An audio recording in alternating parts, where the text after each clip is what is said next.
is that? And it goes, real person, what? Hi, everyone. This is so organised, so slick. We are the most professional. Such professional, much job. Hi everyone. Welcome to Undergods. I promise this is not the permanent tone for this stream. But yes, welcome to Adventures Wanted Undergods. I'm Chloe. I'm your dungeon master for this afternoon of some wonderful Dungeons and Dragons. For anyone who is new to D&D, we will do a quick little précis. Basically, the people who are all around me in this lovely horseshoe shape are playing their own individual characters in a kind of fantasy universe. They all have their own character sheets with specific skills and such like, things they're good at, things they're bad at. And normally when they want to try and do something, they will roll a d20. And they will add numbers from their character sheets to that dice roll to see if they're amazing or horrible at doing things. A 20 means that something's gone incredibly well. A 1 means it's gone phenomenally badly, and everything else is somewhere.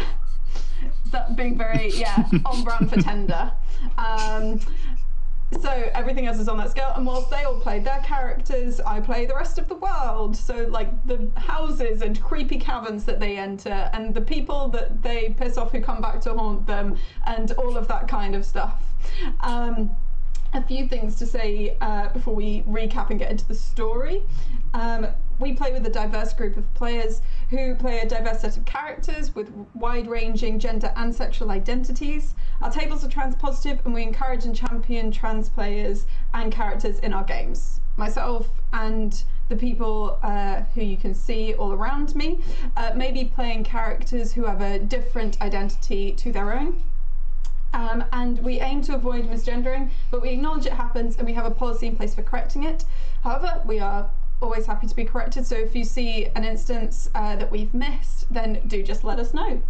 We also use these during play. Oh, there we go. Pause cards, which everyone has. And they basically are used if anyone feels uncomfortable during play or needs to pause, or if they're worried about another player and want to check in. If anyone does use one, there's a chance we might have to take a little quick break while we just check that everyone's all right before we come back. But we will be back as soon as everyone is all right to play. Also, I'll just say this in case anyone picks up any weird crinkling on the mics. That is an ice pack that I have behind my DM screen because I'm good at cooking but bad at not getting burnt. So, practicals of the stream. The stream will run for 3 hours. We'll have roughly a 5-10 minute break somewhere as close to the middle as we can get it. And some of you may have noticed things look a little bit different because we've got these little individuals. Now, the ones at the end, you might realise, are just plain minis with some kind of horrifically made stands. But these 5 in the middle are courtesy of our sponsors, Hero Forge, and our beautiful little individual printed full 3D colour minis with little stands to go on top of a DM screen of our wonderful cast of players. And so if you are interested in this kind of stuff, then do check out Hero Forge. It's really cool. You can get basically almost anything you want. You can customize your own original mini however you would like, and you can even do all this kind of coloring, and they will 3D print it and send it to you perfectly formed. So that's heroforge.com for them. And we are also delighted to be sponsored by D&D Beyond, who are the official digital toolset for Dungeons and Dragons. Now you may be able to notice that, yes, I'm pointing the right direction over that way. There are some little icons you can click on, and that will take you to the D&D Beyond digital character sheets that everyone here is using. D&D Beyond also has a whole host of other tools. They now have a digital dice roller, they have an encounter builder, and also they just have all of the content that is made by Wizards of the Coast for D&D. They have all the books and such like. And so if you go to dndbeyond.link/adventurers wanted, you can check out their incredible range of tools. we're also delighted to be sponsored by Ultra Pro, who help you get your tabletop organized with character photos, dice bags, and more. Also incredibly cool, like heavy metal dice and such. Like Chris has one of their incredibly cute owlbears over there. They're a leading supplier of and manufacturer of sports and gaming collectibles. And so just go over to ultrapro.com if you want to check out the wonderful stuff they have. And last but not least, we're also supported by the Thornless Rose, who creates incredible leathercraft items and gaming accessories and gaming dice. And we have a set of dice to give away to someone in chat. So it's these beautiful kind of swirly red and yellow painted dice. Fire dice. And all you have to do is pop up in chat, say hello, etc. And then we'll be picking one of those names randomly at the end of the stream and sending you a nice little set of dice. So, additionally, if you go to thethornlessrose.co.uk and use Undergods 10, you can get 10% off anything in store. And there's some really cool stuff on there, so do check it out. So, that's all of that stuff in the real world. Now, into fantasy world. It's been 2 months since we last played, so we'll have a little bit of a recap and then everyone can introduce themselves. For anyone who's never seen Undergods before, previous episodes are on YouTube, but for context, everyone who is playing a character here is playing an Undergod. So an adventurer who has been given some additional power because they are descended from a deity. They have been brought together by a strange and increasingly shady and suspicious organization called the Tree, and were asked to help investigate the rebuilding of an ancient monument, the Esterno Circle, which they have very recently discovered is essentially a country-encompassing teleportation circle that is to teleport not across space but across time, and try and create a time loop where everyone in the country goes back several hundred years. That is part of a plot being established and carried out by the Deathless, a handful of immortal individuals, which they have met quite a few of now. And indeed, they are facing down some of them right now. They are currently in a overgrown and somewhat dilapidated manor building in the middle of a forest. Half of them running downstairs into these subterranean caverns so that they can go to a miniature version of this circle and destroy Cloud Killer, a very powerful magical item, but one that the Deathless need to make the larger circle. However, up on ground level, some of them are facing off with a couple of the Deathless who have arrived to try and take Cloud Killer, and we will see how they deal with that. I think both of them are being dragged away currently. One of them has cast Blink, but hasn't yet cast Fire enough to disappear. I think you'll find that we are winning by allowing ourselves to get captured. It's really like important combat strategy. Everything is going according to plan. Precisely. It's great to hear words like strategy and plan from you. Dave and I are all Such strategy. high hopes. So that's roughly where we are at. But let's go around. If you could give your name, your pronouns, your character's name, your character's pronouns, and a little bit of colour about them and where they're at right now. And just say that my pronouns are she, her, but I will be playing people with different pronouns throughout the game. Cool. Hello, I'm Chris. I use he and they pronouns, and I am playing Wrath, who uses they them pronouns. Wrath is a changeling. Wrath is a warlock. Wrath is doing fine. Everything's fine. It's fine now. How are you? Yeah, it's going super well. Wrath's probably been like Wrath's put their neck out in a way they don't tend to give everyone a chance to do something, which feels quite heroic, and we all know what happens to heroic people. So.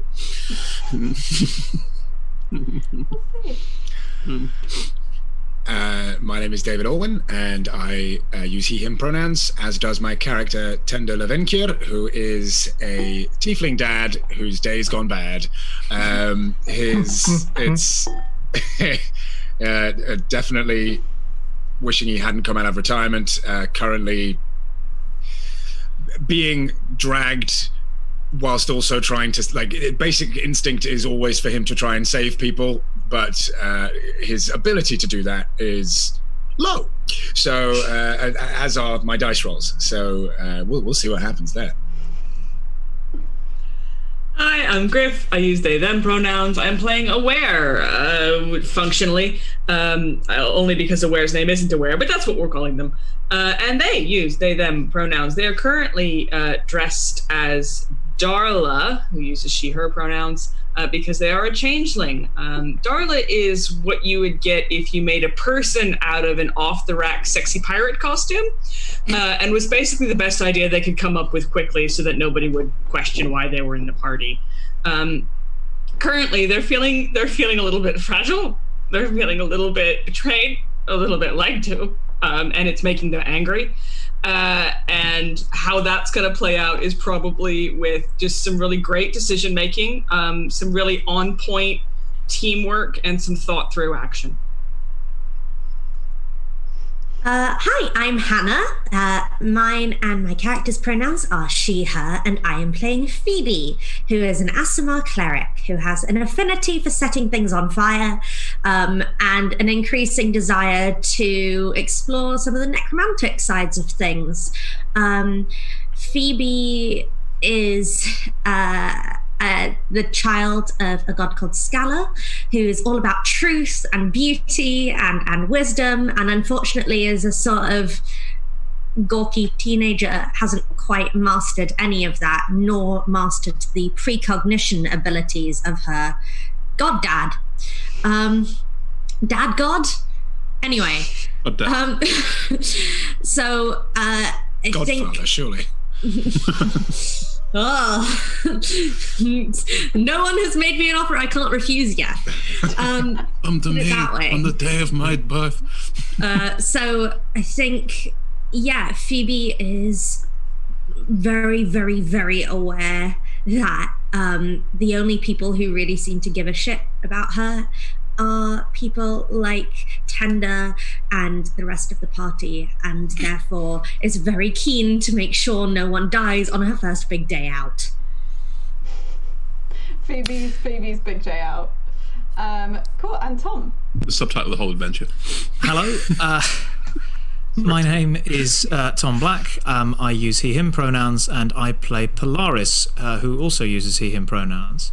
Polaris is probably principally to blame for why Darla looks the way that she does. Did I get that right, Griff? Yeah, very true. Excellent. Very true. And that because Polaris is an actual pirate, or as he would prefer to be known, privateer, because he, in a previous life at any rate, was a licensed privateer working to protect the island that we're all now working to protect, maybe the entire world of. And he is a water genasi, or water genie, depending on your background, and he effectively looks like a giant mass of water that has been shaped into a humanoid, a relatively stereotypical pirate captain-y looking humanoid. He wears a big like pirate jacket thing with a hat, but he doesn't wear a shirt because he likes to show off that he doesn't have any bones, and indeed his torso is just translucent water, and it's generally pretty cool. And when you're in the privateering game, intimidating people without having to fight them so you can take their stuff generally pays off. But he's been roped into this for a price, and has fallen against his will into being the sort of de facto but not de jure sort of team leader around these parts, simply because somebody needed to make some calls at various points, and right at this moment he has gone off with the larger group of the party, but has become a little concerned about the things that are happening, because Wrath and Tender stayed behind to try and delay the people that seem to be on their way. Look. And Polaris, you left the most competent. You left the two most competent, the two most with it. Polaris is conscious that he didn't really do that. Maybe be rethinking whether he should go back and see how that's going. Arr. So, and for anyone at home who can kind of see these clearly and is wondering, this is Aware, but in a different form, because changeling minis, you've got to pick one of them. Wrath, Tender, Polaris, and Phoebe over here. So let's get down to it. You are in the Stalismer estate. Those of you who are underground, you have been going past various guards and wards, led relatively well by Moron, your Tortle mage friend, or presumably your Tortle mage ally, and you are traveling with Celeste, one of the Deathless, but one who seems to be working actively against the others. How much you currently trust her is, of course, up to you. You have been hurtling down various banking ways and such like through these underground caverns, and then you reach this cavern that must be about 60 feet or so across, and in the center of this is a pit maybe 10 or so feet across, but it is one that you somewhat recognize because looking over at it you see the familiar henge-like structure that you have come to know that sits circular within that pit and is sunken about 10 feet down into the ground as well. A very faint light glows from it, some kind of magical orb that seems to have been almost baked into its construction. However, other than that, it is just jagged obsidian black walls around you and very little light. Those of you who are upstairs in the creaking rooms of the Stilisma estate, you are just being taken down into this darkness. Tender, you are being grabbed very tightly by the bronze-masked Siueska, who's wearing kind of very excessive and theatrical robes that you haven't seen on anyone else involved in this plot, and definitely not by Adon, Siueska's current ally. And Wrath, you are currently disguised as Celeste, having failed. I'll shift back. I mean, it didn't work, so I will shift back into me immediately just to get the tone the moment right. that Adon has said, well, you're definitely not my sister, No. Wrath switches back into themselves. Well, it was worth a try. And we're going to start near a ground level with Siueska and Adon going straight into initiative. Siueska is solely dragging Tender. That is the only thing that they are concerned about, is taking you further and further down and getting you closer to wherever everyone else is. Why didn't I get the flamboyant one? Can we swap?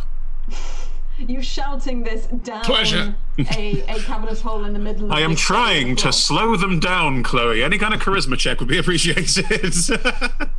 If you want to do that on your turn, that can be what you do on your turn. Okay. But right now you are literally screaming into the void. Because there's just this black hole down into these caverns in the floor. It's all right. The void's probably screaming back. Adon It is. It's me. Adon is going to try and grapple Wrath and do exactly the same thing. Okay. So we'll make some contested strength checks. Can I use my acrobatics? Only if you can explain how you're acrobatically going to beat this 23. It's a grapple check. I get to. It doesn't matter. It's a 7. 7. Maybe that's why you fail. Maybe that's because you tried to come against pure brute strength with some form of acrobatics. Sick flips. Yeah. No, it's a 7. There's no flip. Heelys. Like falling over. Yeah, you basically trip yourself up, and it's easy for Adon to just grab you in both of his arms and starts again just dragging you. And they're going very classic, mundane, basic approach to this. But so far, neither of you have done anything to prove that they need to go any further in what they're doing. Look, we have a plan. We've discussed this. We've got a really solid plan. Are you saying any of that out loud? No.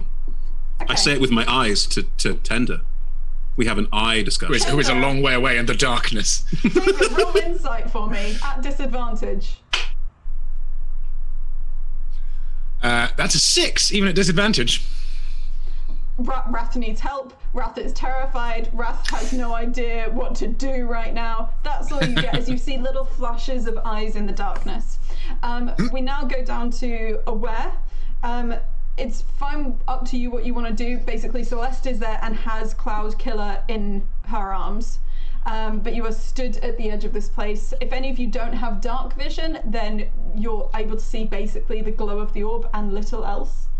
I don't even know if Celeste has dark vision. Can we does hear not. any of this kerfuffle on the stairs? Like, Wrath just shouted out. So roll me perception. It's a high DC because you all kind of ran down quite quickly and were aided by Moran. And so it's coming quite a far way away. 12. 12 was that? Mm. You can't, above like just the sounds of your own footsteps echoing in this area, you don't hear any of that. Okay. I'm still happy for you to take an action if you want. I won't count that as your action. I mean, I think she'll just take up a defensive stance, just as a matter of course, that if one were standing still, one would stand in a way that was possible to be offensive should one need to. Like that kind of general readiness that people who have to fight a lot have. Sure. Okay, and then we're over to Wrath. What would you like to try and do? Interesting. I can't see Tender at the moment, or am I being dragged down next? We can now see each other. We're sort of together in the darkness. You're about like 10 feet, 10, 15 feet within each other, so you can see the other one there. Okay. I think there's been some terrible misunderstanding. I think we're here to try and Tender, why are we here? To deliver the news. The news. Oh, what is this? It's the news. We're delivering the news. We have newspaper. Pamphlets. Pamphlets. We have On pamphlets on hinges. What is this, Michigas? We are the. We're here with Henge. Okay. I don't think it's cruel for me to say I'm not going to use a roll on that. I don't think it's cruel either. Yeah. Adon I'm gonna and Seawesker, try and break free of the grapple. Like there is a look between Adon and Seawesker of just like these people, but there is no sense of being convinced, and they are just still moving staunchly onwards. You want to try and break the grapple? I do. Yes. Okay. Got him right where we want him. Yeah. Didn't roll as well this time. This time it was only a 17. It's all right. I rolled a 2 this time, which makes it a 4. Yay. Trying to break out of the grapple, trying to break free. Yelling about newspapers, henges, deliveries. Chloe, I am trying to piss him off. I'm trying to get Adon to hit me. I'm not going to lie. That is totally my plan here, because I can Misty Escape if he hits me. That's all I want to do. I'm trying to piss him off. I got a hellish rebuke I can do if they hit me. Yeah, this is our plan. Yeah. Reactions. Get hit. Talk shit, get hit. That is the plan. Yeah. David, it is Tender's go next. You had to roll a dice for blink, right? Is that? Yes, I believe so. Let's see. That is a 13 this time. So you just vanish Oh, great. out of Seawesker's arms, and you appear Hinges. in the ethereal plane. What would you like to do in the ethereal plane? That's technically what you do at the rolling a d20 is technically the end of your turn. But it's still the only action I can take, though, right? Or, No, it's the not an other action. would have been to like kind of try and break the grapple and such like, but it was probably a solid move just to go with that. yeah, I tell you what, I will do before I disappear. Then, if I've kind of felt the magic click into the right place, then I will just. I'm gonna try and look, kind of get the vibe of what's going on between Wrath and myself, and just kind of go, well, we did try and warn them. I suppose the only thing left to do is destroy them. And it's like a what are you talking about? check. A deception Yes, check. destroy. Yes, we will destroy you with Just our have to mighty destroy them. undergod powers. Yeah. Yes, Okay, can you please roll me a deception check, David? with advantage. No, I can't help. Nah, you've already been talking way too much jazz about newspapers and That is an stuff. unnatural Jazz. 20. That is a big dirty 20. Oh, okay. It must be bathed. How much gay have you been chatting? I'm just And I am inside. I'm gonna say on the destroy them. We'll just have to destroy them and then disappear. I got a Oh, you've done it 19 now. and an 18. You utter bee.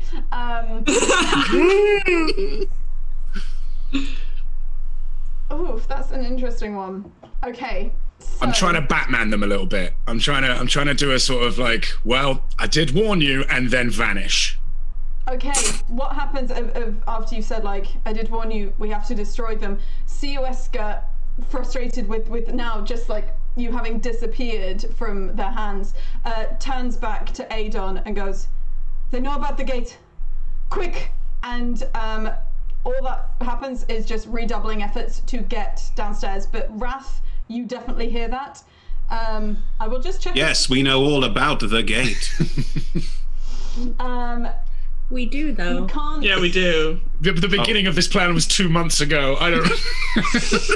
David, you also hear that. You can hear and see what's happening on the material plane, but you can't like physically affect it. So we're then over to Polaris. Back down there. in the cavern. Oh. How far ahead am I of the Jazz being talked about bringing the news? Oh, you are easily 60, 75 feet or so. It's going to be a fair few rounds of them dragging for them to get to you. Okay. So I probably didn't hear Jazz being talked about bringing the news. Since I let Griff roll, and because you're entering a space where you'd be kind of alert, this won't be your action, but I'll allow you to. Okay. What am I rolling? Perception. Perception.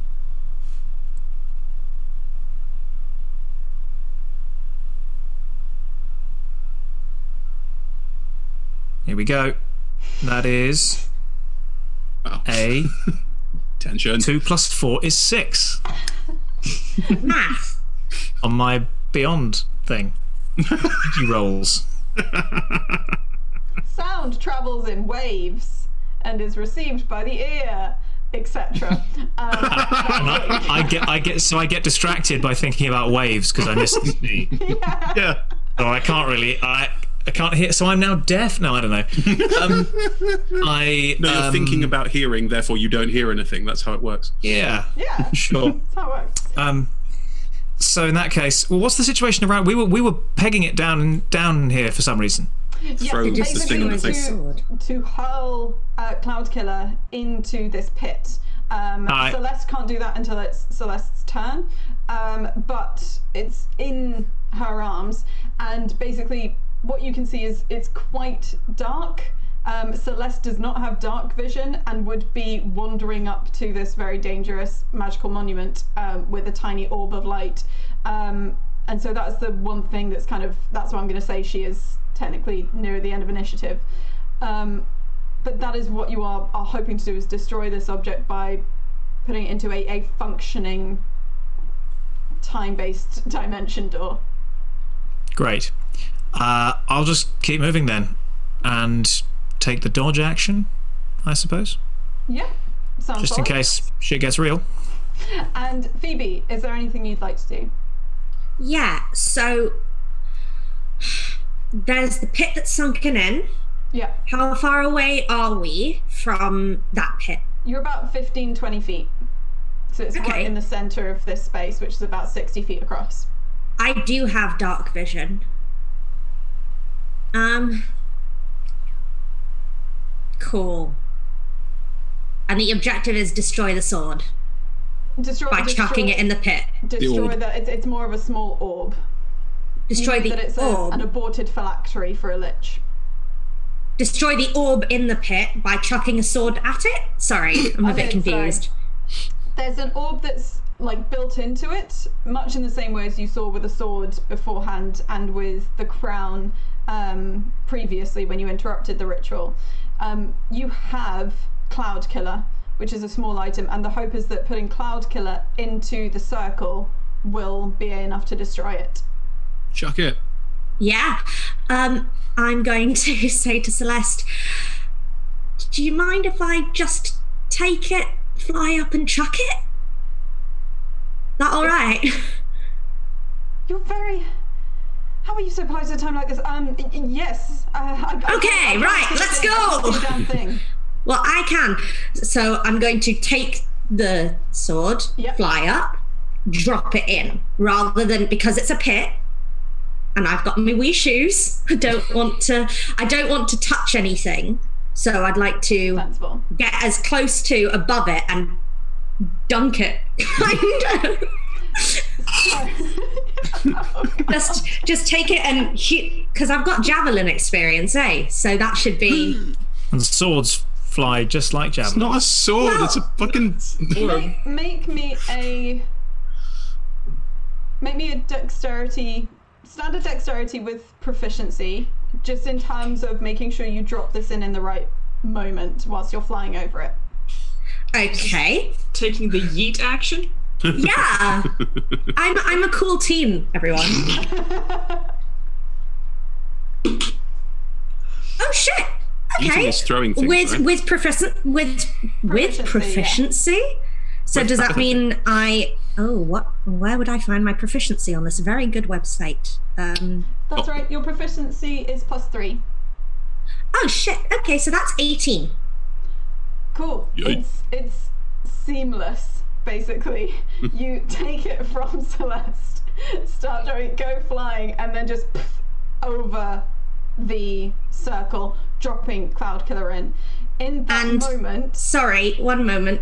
And when I do it, I then go, oh, lights! Snap my fingers, and I've got the light bonus cantrip, which is... which sheds bright light in a 20-foot radius, and I'd like to touch the ceiling as a sort of like, yeah, doing things. You end of Breakfast Club freezing in midair. Is that what you're doing? Yeah, pretty much. Except I'm touching the ceiling like a ledge. A split second after you've actually called for light, I need everyone who is in that cavern to make me a Constitution saving throw. Shit. Sorry. And for David, you made a good choice. Never been happier to be on the ethereal plane. Show me potato salad. Let me know what you've got. 14. 14. 9. 9. And Hannah? 11. Okay. So the moment after Phoebe calls for light, it's lucky I only rolled a 1. The moment after Phoebe calls for light and like creates this small thing, the sheer force, energy, magical aura that is starting to spill out of this item that has been hurled into the pit and is now being jaggedly pulled back in time.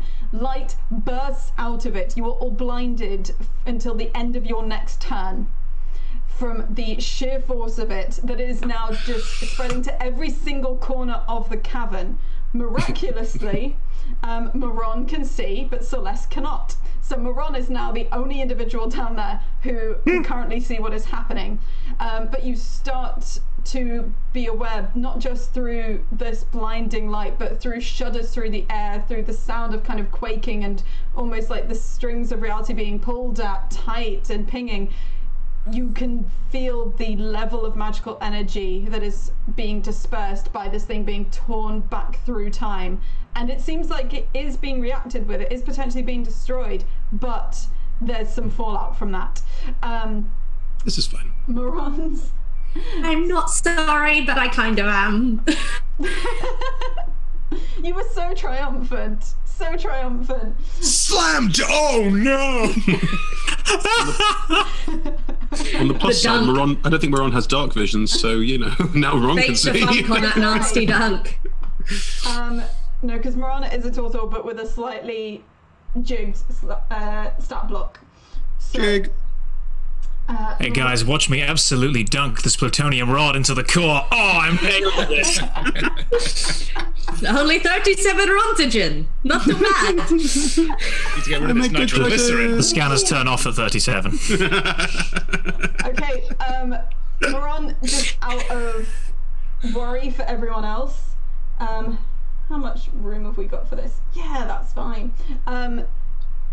Polaris, Aware, Celeste, and Maron are now surrounded by a wall of force that the turtle just throws up. Maron doesn't know that you can't see, so isn't going to ask about it. Phoebe is on the outside of this because of having flown, but everyone else, you are at least now surrounded by that. And Celeste's response So, like, Celeste is just going to say, "What did you do, polite girl?" I chucked the sword into the circle like we thought Not a was the idea. Not the orb.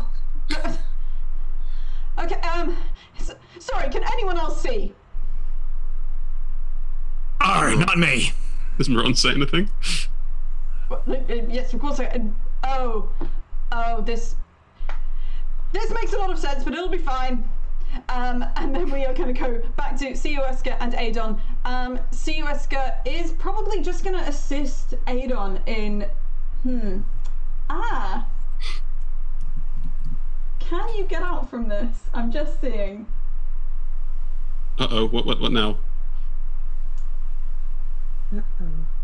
The force wall. I don't think you can get out of this if I put you inside this. Who, me? Oh no, it's simply magic. Oh, okay, no. Yes, sorry, that's me being very cryptic about Wrath. What were you going to do?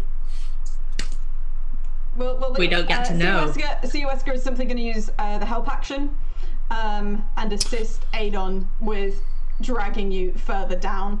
Adon None of is them also going to punch me? None of them going to punch me or anything? No! Some people can be goaded into violence, and some people are immortal beings who might have learnt patience over hundreds and hundreds of years. What you're saying is I should target Adon. Gotcha. What? However, they're going to hit one of the guards and wards, and so...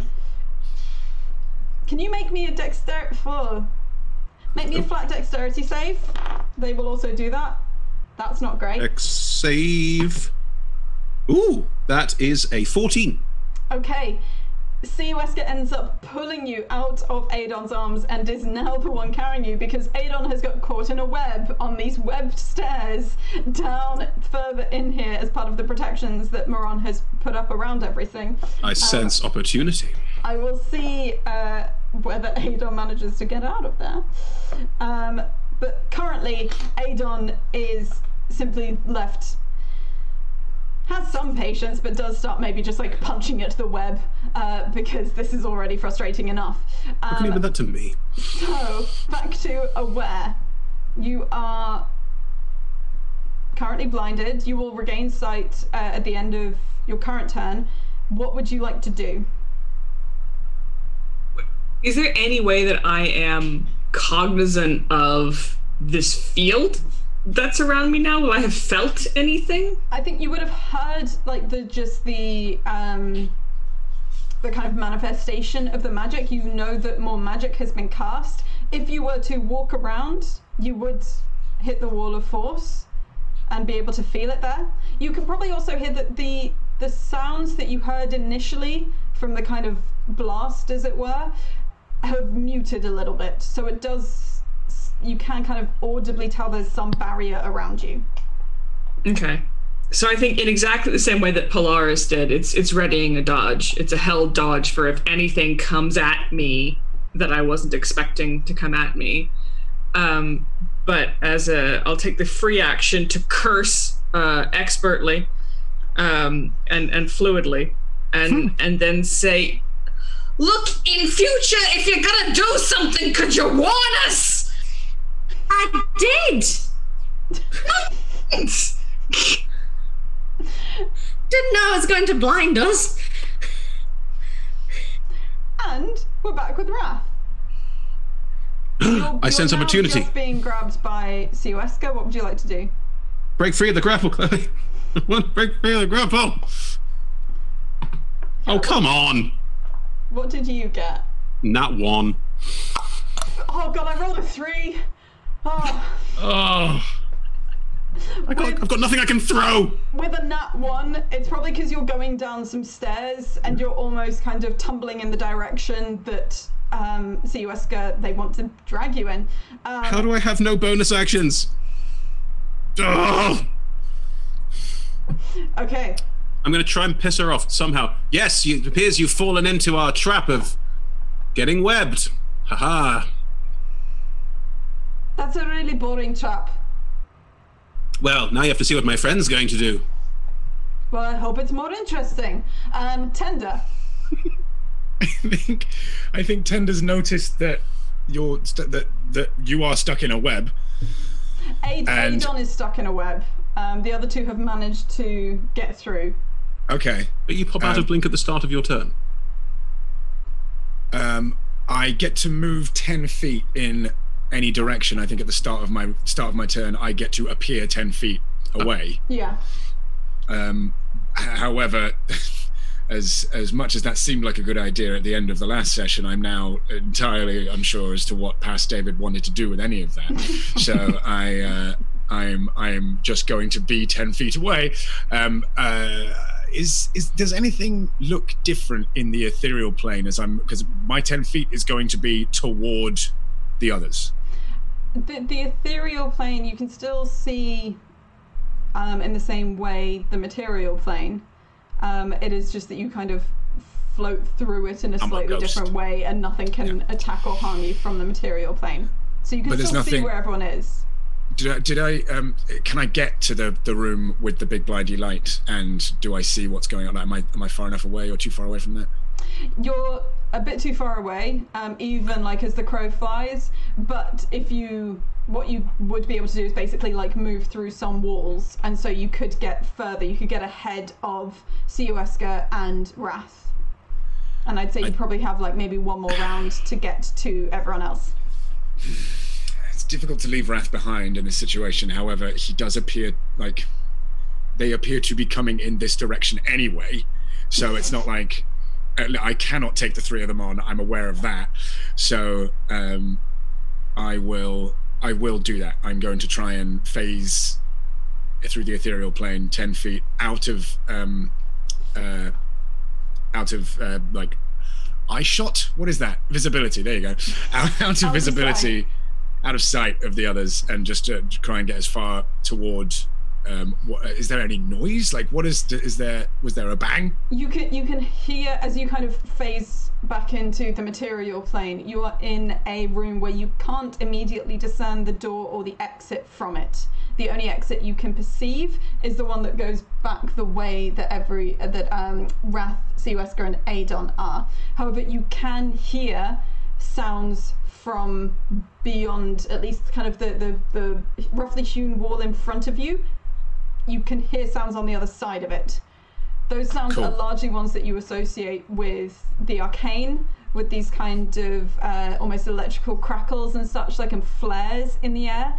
And you can hear occasionally people shouting at each other, and that does seem to be, say, Aware and Phoebe's voices. In which case, can I do an investigation check on that wall as my action? Sure. To see if I can figure out what's going on with it. That is a 24. You're rolling well. I'm looking directly at my sheet and doing things that I'm good at. I'm finally learning how to play this game. Yes, this is not what we hired you for, David. It's real disappointing. Oh, don't worry. I'm also rolling particularly well today. Yeah, this is not going to last. I thought D&D stood for David and Doors, so... Yep. Let's see if I can find a door that I can't open. What you see is kind of similar to the illusory magic that you encountered in the house, where there were overgrown plants that cloaked over doors. You can see that actually just over to your left, it's a slightly craggy, strange entranceway, but it would be just big enough to go through, that is cloaked in this illusory magic and just looks in the shadows of this kind of area. It looks like the obsidian rock that this all seems to be carved out of. So Cool. that seems to be the entrance that you've got. That's where I'll end my turn if I can't move any further along there. But I'm also just going to be racked with guilt about leaving Wrath behind, but knowing that I can't do anything, and hoping that the fear of me disappearing will potentially give Wrath enough ammo to be like, well, Batman's coming. I mean, I canonically just said, till my friend arrives. Yeah. When nothing happened. We're playing the long game. Okay, gotcha. Polaris. Hi there. It is. Have I missed? No, I haven't missed yet. You now, at the end of this turn, you'll be able to see, but currently you're still blinded. So I can't see anything, and I don't know there's a wall of force in front of me. You know that there is something, that there has been some use of magic, and you can hear a difference in what you're able to clock audibly, but you don't know that it's necessarily that there's a wall of force or anything. Okay. I mean, I don't think it's massively meta to like stop if you're blind. No, I think that's fair. Particularly as I'm running through a space I don't understand anyway. So I think I will skid to a stop. I'm happy to like bump into this wall, but I'm no longer going to like run full pelt into it, which I guess I wouldn't. I think you hit the edges of it, but like you're not injured or anything. It's just that's kind of where you skid to a stop. Great. Yeah, and then I'm blind, so I guess I take the dodge action again. But I'll probably just say, what just happened? Probably the destruction of a ongoing of a magical item. Probably just, and that's about the 6 seconds that Moron will have. Yeah. And that is what we were meant to be doing, right? We can pick that up with Hannah/Phoebe. Right. Okay. Can I use Lesser Restoration on myself? I don't see why not. No, I've done it in other games. Yeah, I'm happy for you to use Lesser Restoration on yourself.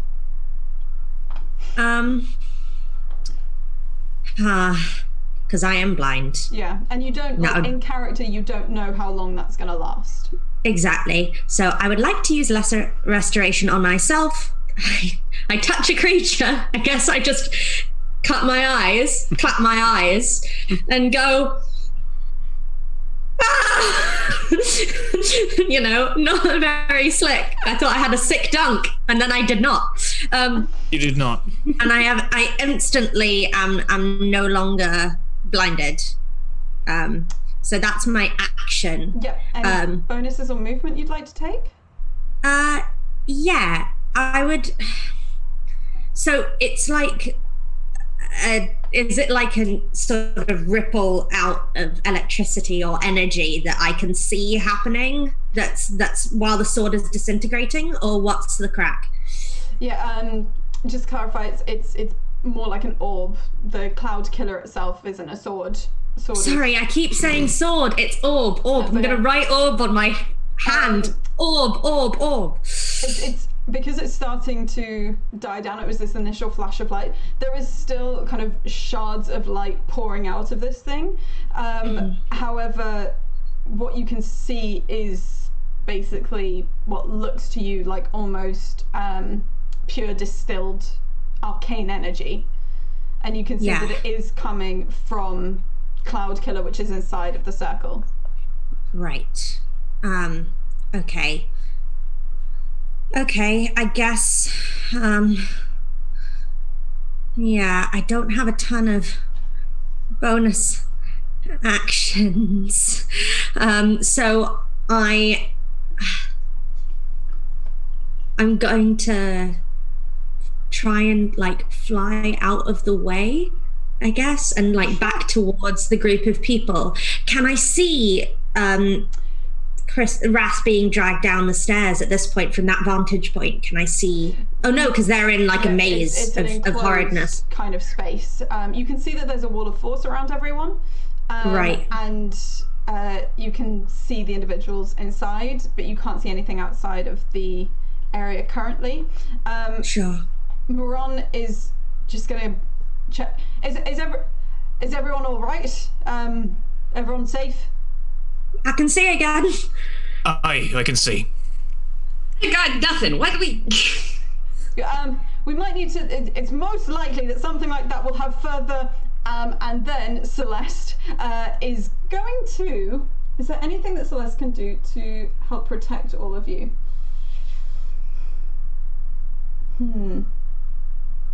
No, Celeste is basically going to prepare because she's met Adon and Siueska before and knows that you'll probably have to deal with them very shortly.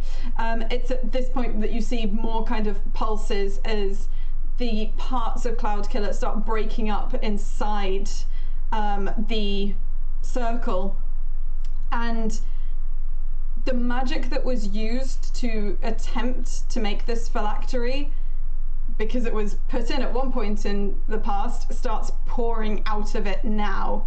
And I'm going to need an intelligence saving throw from everyone who is within range, and anyone within the space is within range. Even through the wall of force? Let me just check Wall of Force, actually. Blocks most magic.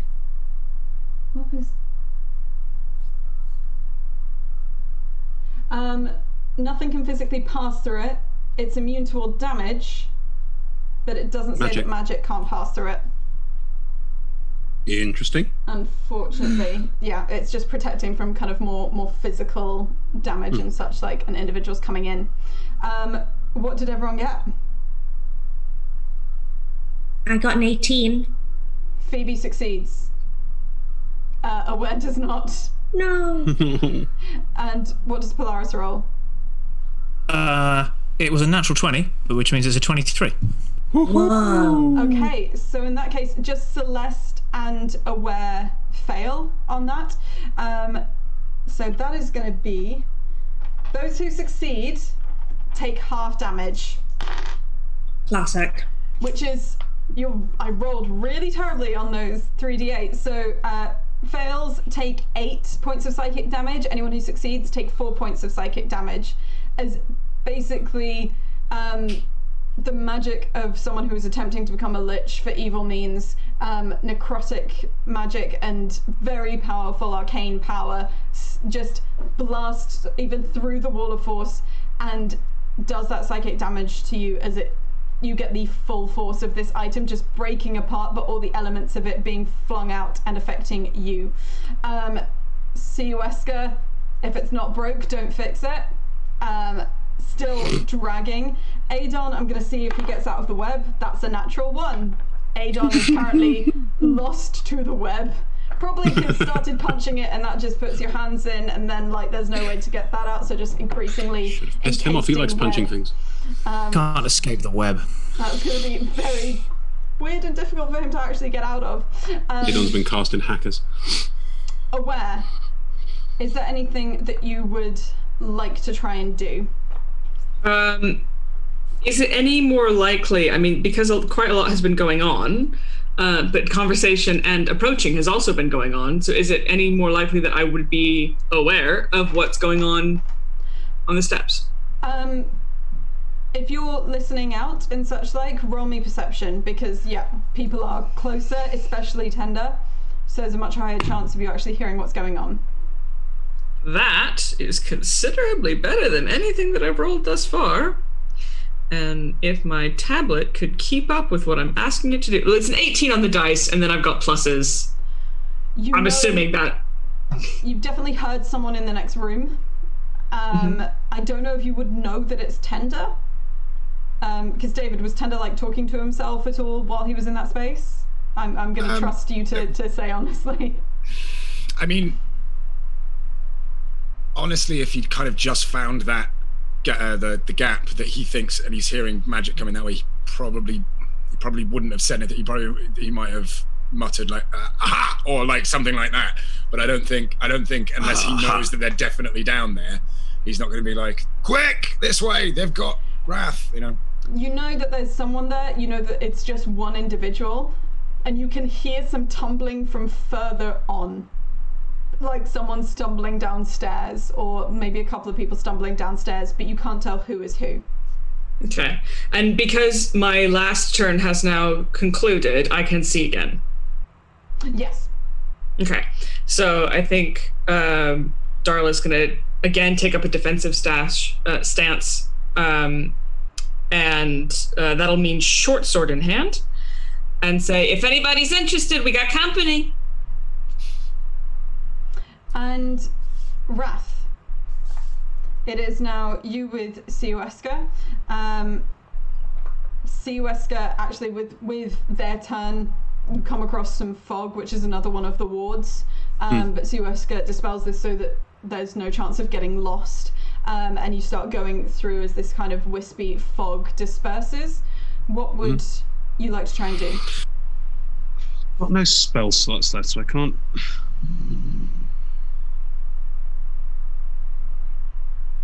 These traps are boring. These traps are boring. You said your friend had traps. Okay, I'm going to cast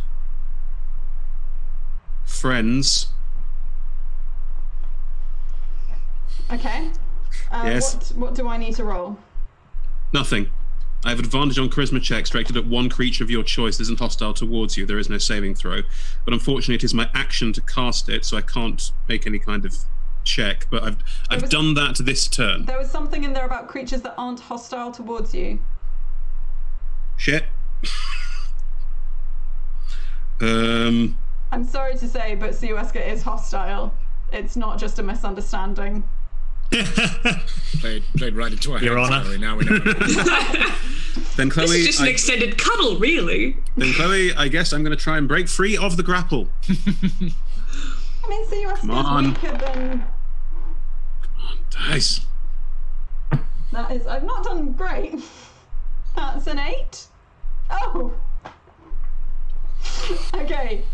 So Right. like, both of you is probably just getting like a bit awkward and petty with those low rolls of just trying to keep... This is not more interesting! And Soon my friend will arrive and your carnage will be at hand. Soon! Soon! you sound like a bad magician. So do you. Got him. Burn. Sick burn. Siweska falls oddly silent at that burn. Because, Have yeah, found not- their weak points. What can you really say to that when you have elected to dress very theatrically like they have? Tender, you've got the space in front of you. You can move through it into the other space if you want to. There's nothing stopping you. Did I hear if anybody's interested, we've got company? Yes. In which case, I'm speaking as a free action. I'm just going to yell what I should have yelled in my last turn, which is just kind of like, they've got wrath. We're not slowing them down very well. We need more. This way. And just yell it through the gap, and then try and run back the way I came. Oh. Interesting. Okay. A clever choice. Start running back. Polaris, you hear that? I do.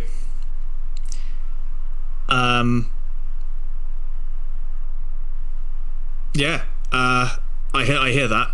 I look towards this thing that has been spewing out light and is now not, or maybe it is, or it's still having a big. There's still having a big light moment. coming out, but it's weaker so that it's not blinding you. But Okay. it still seems to be going through like almost stages of weird arcane decay. Nice. Yeah, I will turn and run the direction towards where Tender was shouting from. Cool. I'll say that in terms of like turn orders, Moron will drop the wall of force this round because of hearing. I was gonna so everyone think about are that, allowed yeah. to like move as standard, as it were. Yeah. So you probably you'll get to that crack in the door, which is where you saw Moron lead you through beforehand, and you're just entering that new space. Cool. And that's. Do I still have an action? Yes. Or is that if I dash? Okay. So I get to kind of where Tender shouted from? Mm-hmm. What can I see if I'm entering this new space? Because that'll dictate what my action is, obviously. What you can see is it's an area around kind of 30 feet across, roughly circular again, and Tender is kind of at the other edge of it, going into Can we say a I small dashed? kind of Does that make walkway. sense? Sorry? Can we say I dashed away from it, like to like in back in the other direction, In because that since case, talking was like, the thing. you can hear presumably Tender's footsteps going through another one of these kind of carven passageways. The Great. space I will- itself is quite blank. You know that when you came down here, there's not much in here. It's all just labyrinthine to then get to Fine. the circle. I will dash as well and get as far along the path as I can. Okay. Phoebe / Hannah. Hey. What would you like to do? I respond to both. We've been playing this long enough. So I've seen Polaris leave the room. I probably couldn't have heard it because I'm further away, and also there's all this magical stuff happening. Okay. I'm probably going to follow Polaris as much as possible. So just I just want to get as far away from this. Your mess. Yeah, I want to abandon my mess. Teenagers. You're growing up so fast. You know, just leave it. It doesn't exist if I can't see it, right? Yeah. So yeah, just get out of there and follow Polaris. Whether that means that that's my turn. If you want to keep pace with Polaris, you'll need to use dashing. Yeah. Even with your boots of flying, no, because of you're course. a bit further away and such. Yeah. Yeah, I'd like to keep pace, please. So I'd like to dash and follow Polaris, because there's nothing we can do in this room. And if it looks like this disintegration is going to further have effects, I don't want to be affected by anything else. So put some walls between me and it. Sure, yeah. Sensible. Maron hangs back and shouts after you, I'll stay still we'll deal with this, you deal with, yes, okay. And Celeste is going to run after all of you, and is similarly going to dash to try and maintain pace as you start going back into these much tighter and smaller walkways and corridors, passages carved into this horrific rock. Then Moron's just going to have to make sure that they don't succumb to the next thing. Okay, you can't see this, but Moron is currently stunned. As the very energy of a soul de-aging permeates the room. Oh boy. And is currently stunned for how many rounds? 2 rounds. Shit. Okay. We're then up to Siweska, who comes around a corner and probably isn't that far. Like at the end of this corridor, Tender can see Siweska just appearing, bickering with Wrath under their arms. You look like a magician. At the sight, of Tender. There's no way I can make an intimidation check, right? To just be appearing around it like, aha. Now I'm over here. You shouldn't be able to, but because the idea intrigues me, make one with disadvantage because you are doing it from very far away. So it's not like kind of bouncing in. Okay. Well, it's going to be harder to do worse than that. I didn't do worse than that, but so I got a 2 on the dice, which still makes it a 9. You're less intimidating force and more like nosy neighbor in a sitcom. That's the vibe you give off. Hey there, neighbor. Despite like trying really hard, and in response to this, there's just this.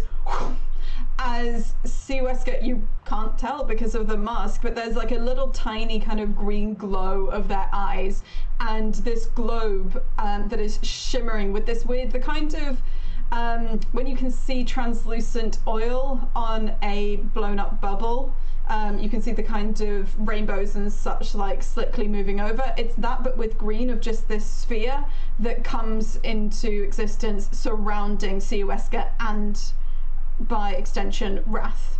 No.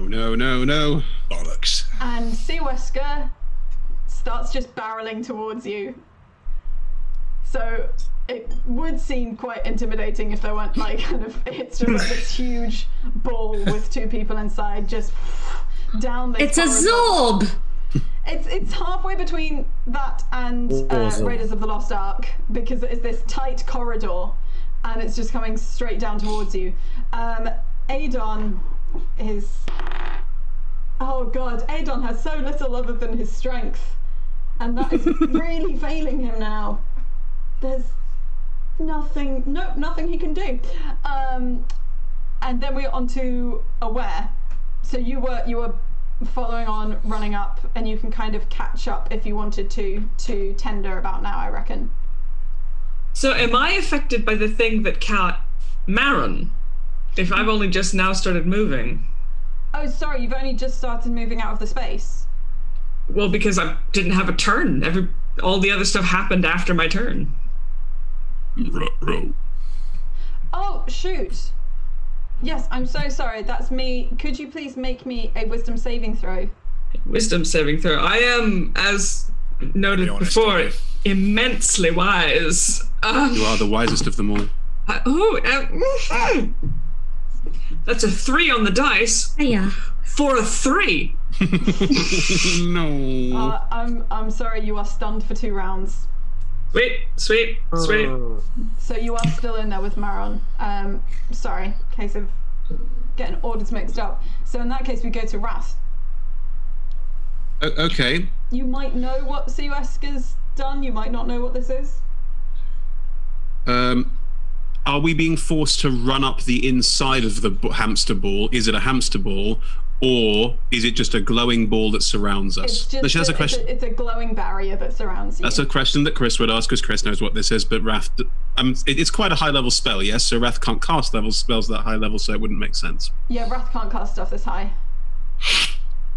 Okay, in which case I will. I don't know the rules well enough on this. I'm intrigued. Dead weight. Doesn't do anything in D&D terms. I'm realizing that breaking free of the grapple is going to almost be impossible, so I'm going to try an Eldritch Blaster from close range. There's attack with disadvantage, but I want to just shoot her. Okay, go for it. Them, by the way. Sorry, I want to attack them with I want to attack them with disadvantage at close range. Okay.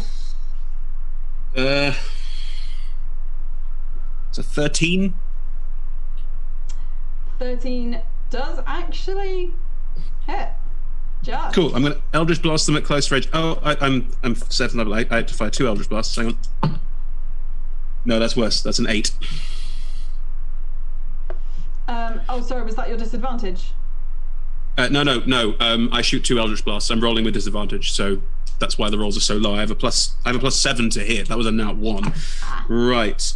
That is nice. That is 17 points of force damage as I just start shooting violently at her, just trying to get free. At them. At them to try and violently get free.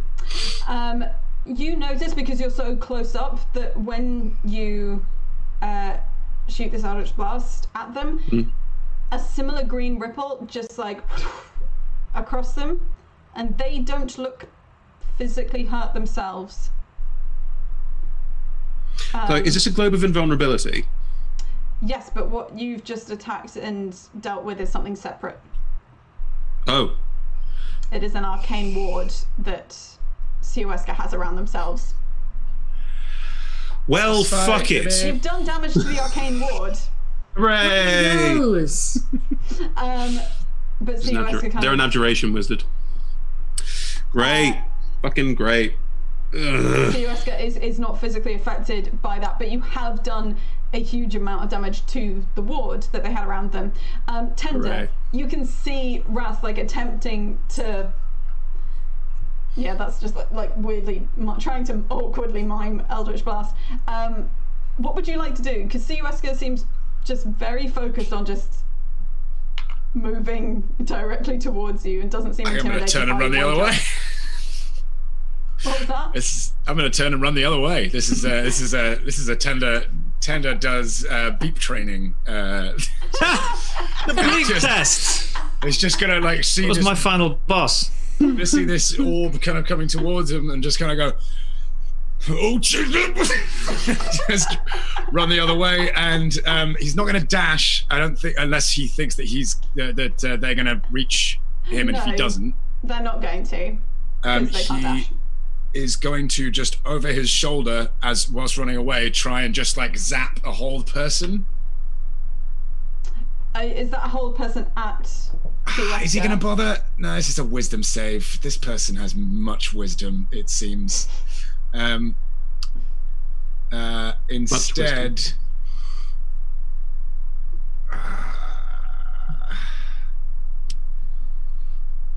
He's gonna cast Bane Okay.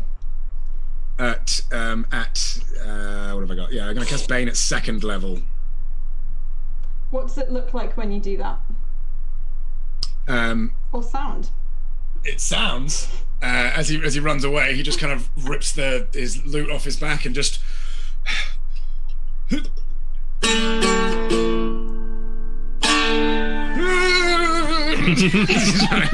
kind of that last kind of gets thrown towards them, and a little kind of bolt of energy just out of the end of the loot, and it's kind of like almost like a smoky black energy just out of the loot toward them.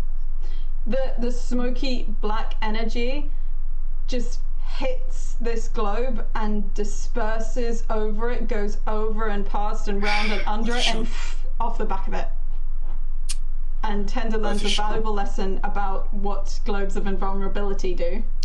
Yeah, I wasn't sure, but now I know. And can I just throw in that Aware is currently prone in a dark space with everyone having run away and is now hearing guitar music. And is just the most pissed off they've ever been. You also hear Tender saying, "Back this way!" And you probably come right up to Polaris, who is currently running towards the direction that you went in. So Polaris, you're met with this. They're coming this way. This is where we make our stand. And just kind of take up position behind Polaris. Just... I pull out my trident. Am I next to Polaris? Yes, you are. I just want to check first if Tom, do you want to ready any actions? Did I see the Bane not do anything to the sphere? It was round and down corridors and such like. You would have heard Tender cast it. All right. But you don't necessarily know about the sphere, the globe of invulnerability. And again, if speaking is a free action, I definitely have just kind of gone, magic's not working, they've got a ball. Yeah. Well, I've got a cannon. And then I will ready the action to, when something that is not a ball behaves in a hostile manner towards me, I will melee attack it with my... I'll take the attack action on it with my trident. Okay, when something that is not a ball acts in a hostile way towards you. Yeah. Okay. I mean, other than Wrath, because Wrath is sometimes a bit sassy. But I'm not going to clean that to be hostile. Okay, cool. You're readied. Hannah, what would Phoebe like to do? Equally, like, just coming up behind Polaris and such like. And I see the ball coming? You can't, because it's kind of round a corner. You're all just at the edge of where one of these corridors like tapers to a point and turns a corner. I would like to ready Dispel Magic. Okay. So when I see a ball... when I see a ball... Again, gosh, this is a really basketball-themed heavy episode. When I see a ball, I'm going to destroy it you're playing defense. with Dispel Magic. Okay. So it's an instant action. So the minute I see it come round... Yeah. Cool. Moron is stunned, can't do anything. Celeste comes round behind all of you and, hearing this, readies...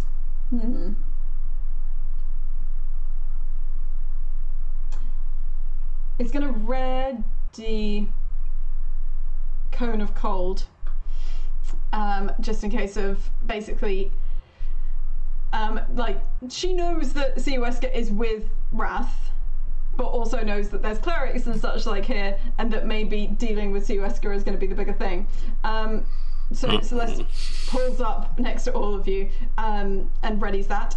Seawesker moves further down the corridor and comes just round the corner. So, Tom, you see a ball with a hostile individual who is coming straight towards all of you. I will take the fact that Seawesker is coming directly to all of you and not like moving around or anything as kind of a hostile action. And Phoebe. So you see the ball before the person inside does a hostile thing. So cast Dispel Magic. Okay, I need to know if it's a spell of 4th level or higher. It is. It is actually that's fine. a 6th level spell. Doesn't actually matter. Okay, so it's okay. Yeah, it's a DC 16. Yeah. And I have to make an ability check, which means I roll. Yep. Me. So you'll get a +5 to this. Yeah. Oh, jeez. Okay. Oh, yeah. Okay. 21. Everybody get up. It's time to copyright. So, I guess I've never used this before. Yeah, what does it look like? I guess it's like all my magic so far has been very light focused. So very like bright and beautiful or overpowering and fiery. And I think the opposite would happen. So it's just like if someone's got a dimmer switch on a room and they've just turned it down and down and down. So the ball's green, swirly iridescence just sort of fades into nothingness. And it's almost like someone's put a bit of darkness over it. Nice. Yeah. And it just then, with that darkness, dissolves away. Yeah. Tom, CUSK, by coming right around the corner and you all having ready, that is within melee range. And the ball popped. The ball popped. I would like to play out my action, please. I'd like to make two melee attacks against COSK. Yep. Pulling out my actions. And that's two-handed.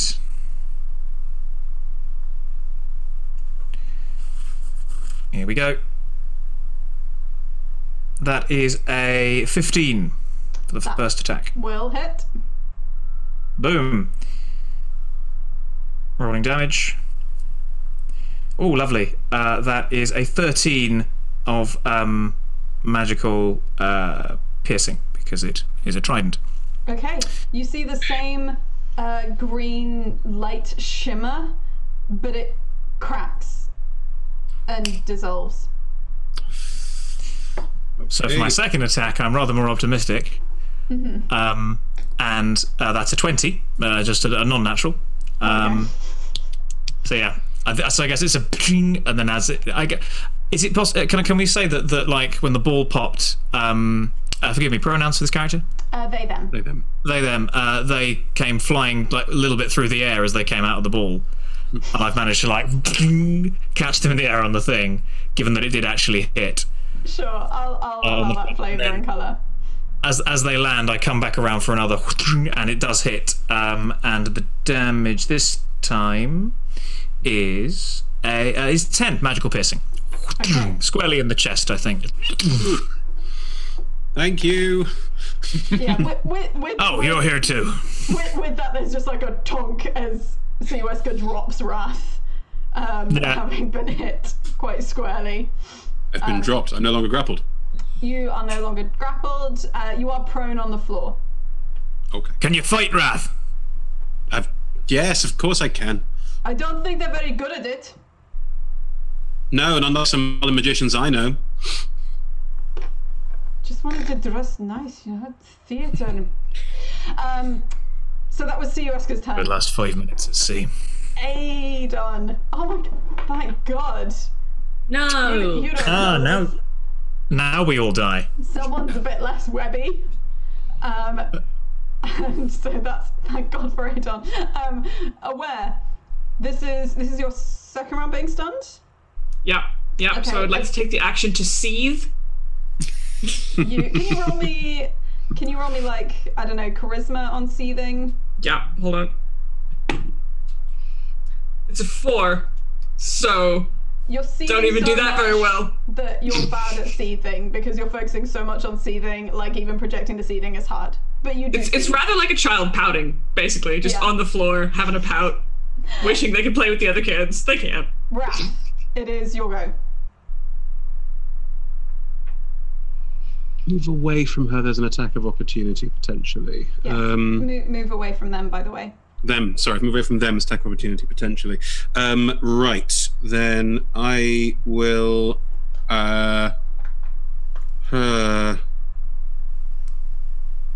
They still seem pretty intent on getting past everyone and getting to the circle, right? At the moment, they're now just dealing with what's in front of them. Okay. They're still clearly hostile to all of you. It's hard to tell exactly what their plan currently is now that they're faced with about 4 different people rather than just dealing with one. Okay. I will take my wand of web out of my pocket and fire it at them. Can they make a dexterity saving throw, please? Okay, dexterity saving throw. Dexterity saving throw. That is a 17. Damn it. Web comes shooting out and misses them entirely. Where does the web go? Presumably up on a wall or something like that. Okay, so the web still exists. Okay. It still exists, it just doesn't hit them. I'm going to say what the web does. No, sorry. Uh-oh. Hang on. Character sheet's gone missing. The web affects a 20-foot area, so it's going to affect behind them. So there's a 20-foot area of web behind them, which they're in the corner of, so it doesn't affect me or... entrance into the corridor that is the way out is webbed. Yep, fine. Yep. So Adon can't get in as well. More webs. So yes, there is now a web version of like fantasy gladiators. Trying to get through stuff. Legend there is now of the a web Hidden covering. Temple. Yeah, there's a web covering that area. It was covering partially them as well, but they managed to break out of it, so they're not affected by it. But Polaris and I aren't affected by it. No one else here is affected by it. Okay. Nice. Cool. Tender. Yeah. So useless. What am I going to do? Let's do a... I'm going to try and... I'm going to...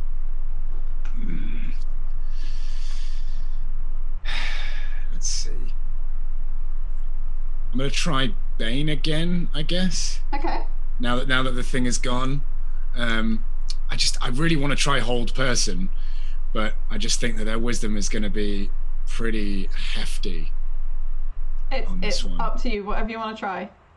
Yeah, I've got an embarrassment of choices that none of which are particularly good or strong. Let's go with Bane and just hope that they have terrible charisma. So we're gonna once again.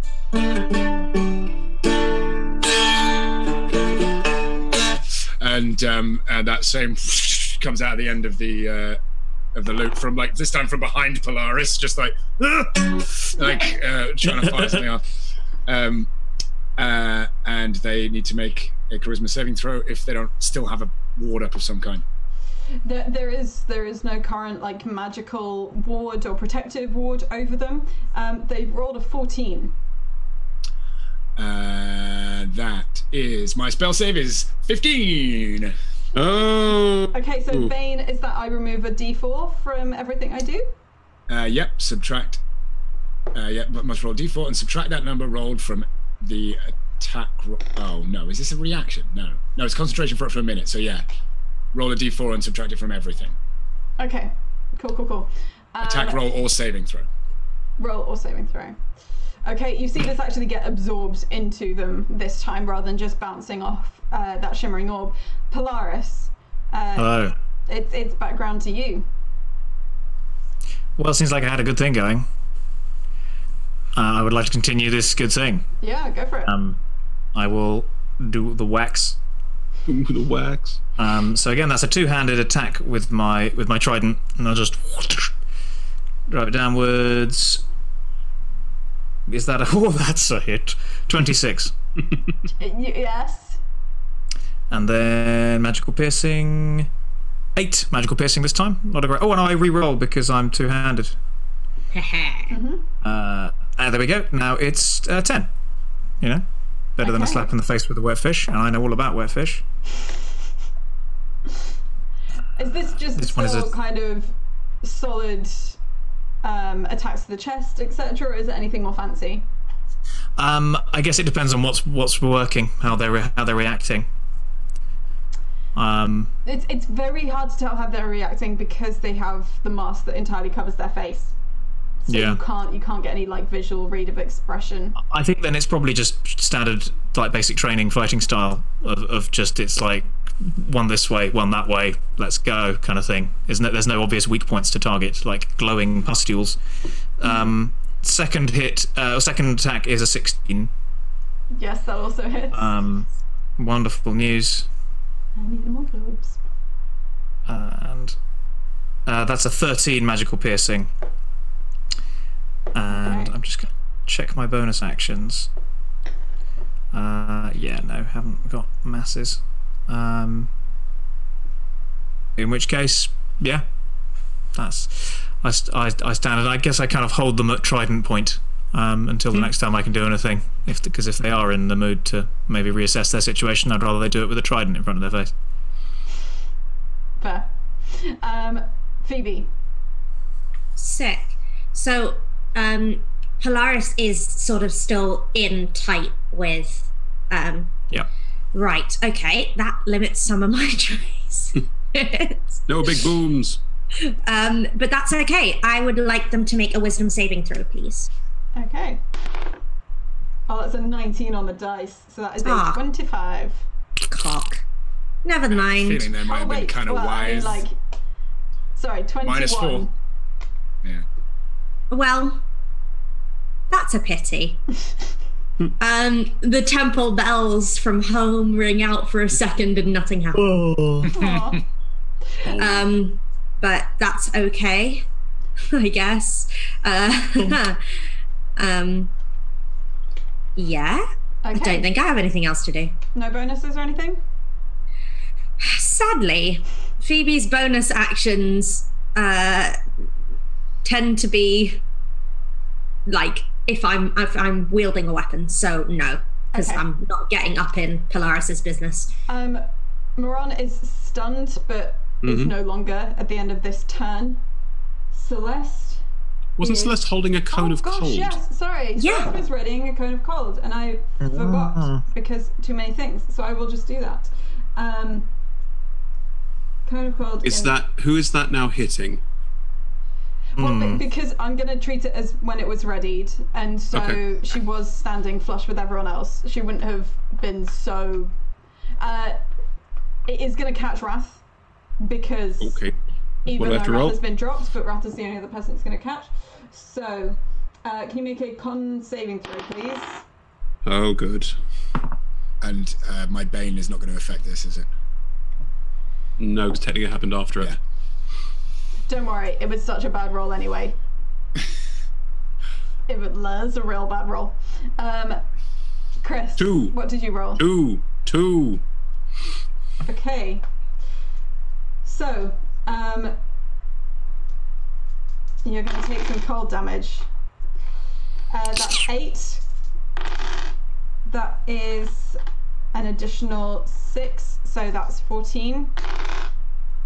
And that is 22. 22 total. 22 total. Okay. You. How does Chilly. Wrath look off the back of that? And Wesker looks incredibly shaky, even without being able to see their face. There's a very clear kind of, a very shaky aspect to them. Wrath looks roughly a third as good as Wrath should look. Roughly a third. Roughly a third. That was Celeste's readied action. Not going to do that again. Too careless. Hurt someone and is trying to make other people trust her. So, Ow. apologies. Hurting other people is slightly more important than protecting you. That doesn't sound good, I know. Fuck What you. on earth? You don't know what they're like. I'm Look pretty hurt already to me. Sorry. Gonna cast Stone Skin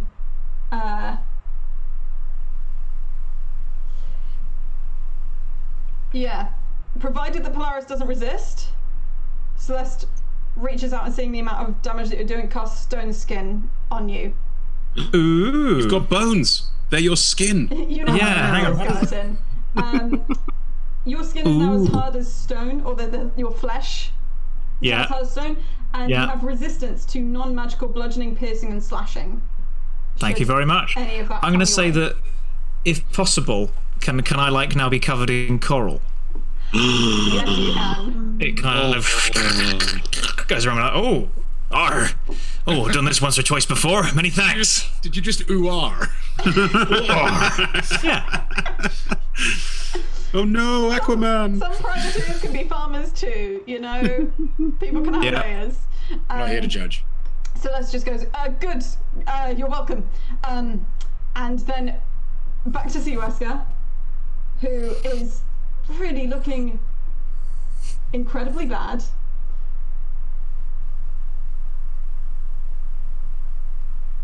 Weighs up their options very briefly.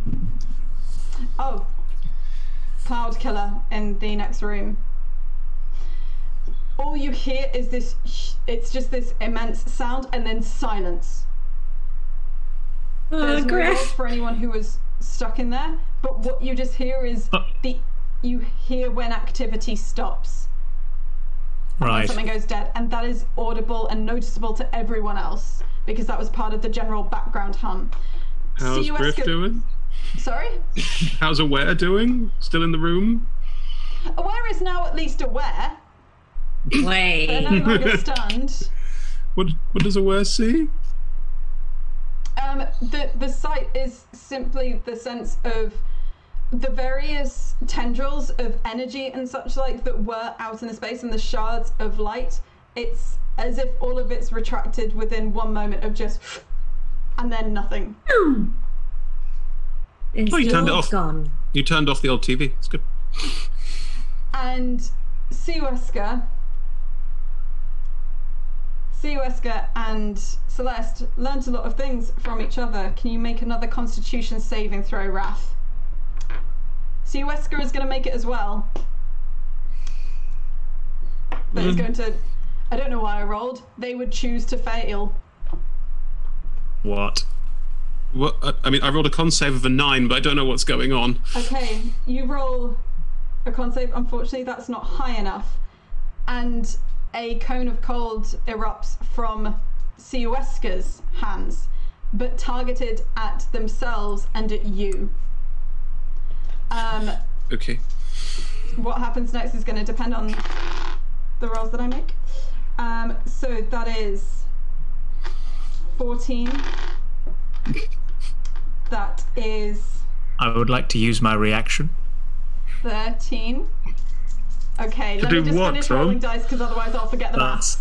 That's fine. It's 14, 13, so 27. So, oh Lord, 27, and then that is 30, 40. Okay. What is your reaction, Tom? You got anything? Never used this bit before. Right. Making one use of my Undergod feature. Okay. With this as kind of instinctively as this blast of cold comes out, and I realise it's not coming towards me. As the let me just get it right. Yeah. Effectively, Wrath, you feel resistant Can I to... check? This is at 6th level. This isn't 7th level. This is not the 7th level one with the special. Oh yeah. This one gets substantially better at 7th. But for right now, I think anyway, unless call me out if this is indeed something that should be under 7th. Sure. You are for the duration of this attack, Wrath is resistant, sadly not immune to what is it? Is it ice, frost, damage, cold damage? Cold damage. Okay. And what it is like Polaris just reaches out with the hand and just some of this like starts like flooding into him, I roll 1d6 to take some damage as my body goes and starts turning it Is it into just 1d6? stuff. It is, well, according to this. Yeah, it's 1d6. Nice. It uses one of my uses, and I only get 2 uses of it per short rest. I think that's Yeah. the balancing thing that we've gone for. Well, I'm not instantly dead, but I am unconscious. Hey! So, I mean, that's sort of what Polaris was going for. Yeah, thank you. If that's you still okay. you still are knocked unconscious. Yeah. Siueska. Their their body just lays on the floor. Steal their boots. However, that's Siueska's action. Let me just see. You can hear the approach of someone else. Oh god. I He take has 5 damage. He has not yet reached Oh, you, God. but you can now hear the footsteps of someone running urgently in your direction. Obviously, you can see that there is webbing between you and anyone else that wants to go into this space. Yeah. Yeah. But we'll keep up initiative. Aware, you are no longer Hey. stunned and such. Like, you have been able to hear a lot of things coming from the other space. What would you like to do? I think they would just drag themselves to standing and run, dash. And I think because I am a bouncy one, if I dash and then take my bonus action to dash, I can close all the space to get to everybody else in this turn. And you can see, like, Wrath on the floor. You can see that there is the body of Siueska. You can see all this kind of frosted energy all over the walls, and you can see the webbing. Sorry, Chris, you had your hand up. Small point of order, the webbing is a concentration effect, so it's not there anymore. Sorry. Webbing drops. So I see where there used to be webbing. Cool. Yes. Sorry about that. Someone's dusted aggressively. It's really clean just there. So yeah, it's just going to be panting sexy pirate Barbie, sword out, looking deeply enraged and disheveled, completely baffled as to what the hell is going on, because no real knowledge outside of grunts and lute music. What the hell's been going on? Wrath, it's your turn. Sorry, it's my turn. Yep. Oh. I'm going to need a death saving throw. One fail. Okay. Tender. Immediately running over to Wrath and to the do the robes stay? Like, when you say their body, are they just gone? Their body has disappeared. The clothes that they were wearing have clattered and fallen to the ground. Okay, but there is no body there. There's no body.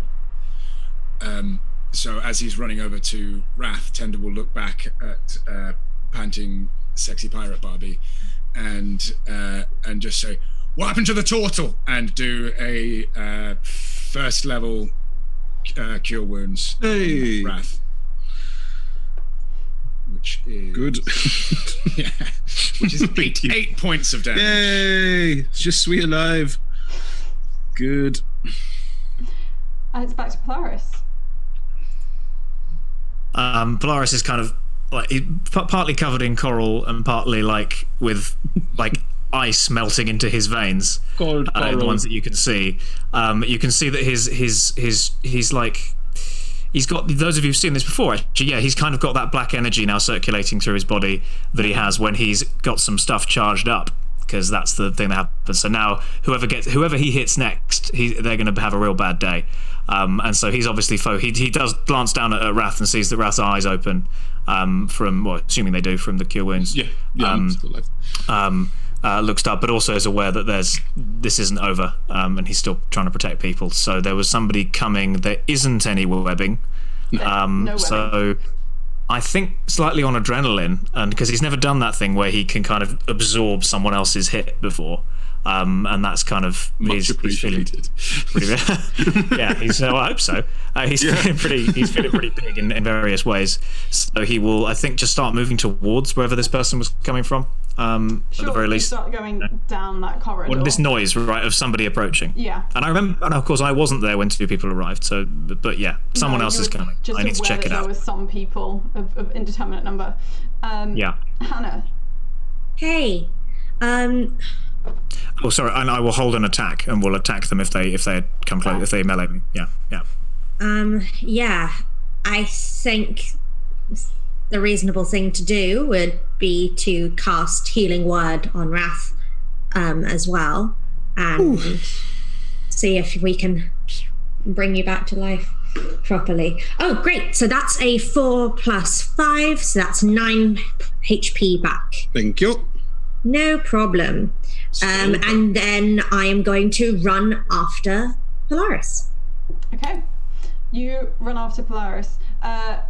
Maron is no longer stunned, thankfully, and will wander through, not quite sure what's happening, but comes through into the space and just what's going on? Couldn't tell you for sure what's going on with you. Well, the thing's gone, so that's something. So the circle seems to work as we expect, so good for that. Right.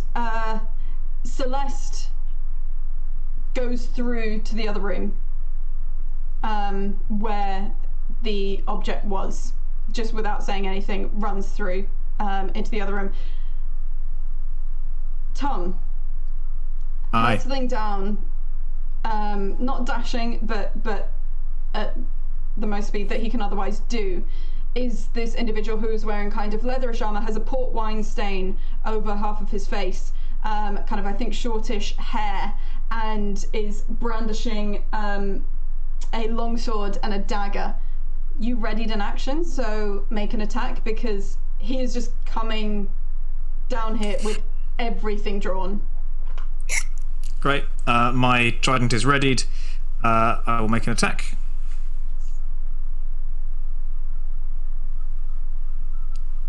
Oh, that rolled around a lot. But we've ended up on 18. Just hits. Ooh. You know what that means. Gold. Okay, so we do some fun stuff now. Cats and kittens. We have, Oh no. we have, 13 magical piercing damage as this thing, just as it pierces, and if I can for the flavour of it, it kind of pierces him even for a moment.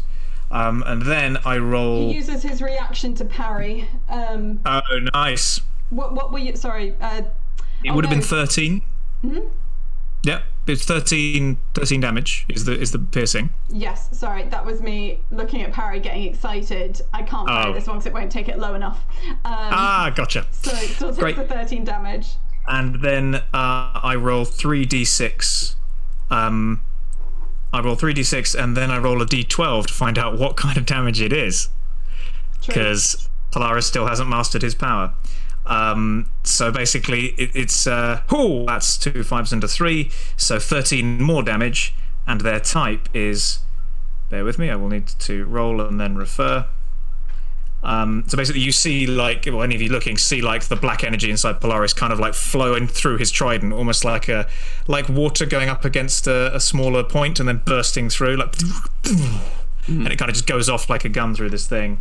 I roll a d12, which is a 1, which I think from memory is electricity, because it's the most common one for me. But I'm going to double check that, but it's rather fitting. Because Polaris, for first time viewers, his wielder of energy abilities as an undergod stemmed from initially manifested in him having constant lightning pouring from his hands and feet. Which was not great when you're made of water and live under the sea.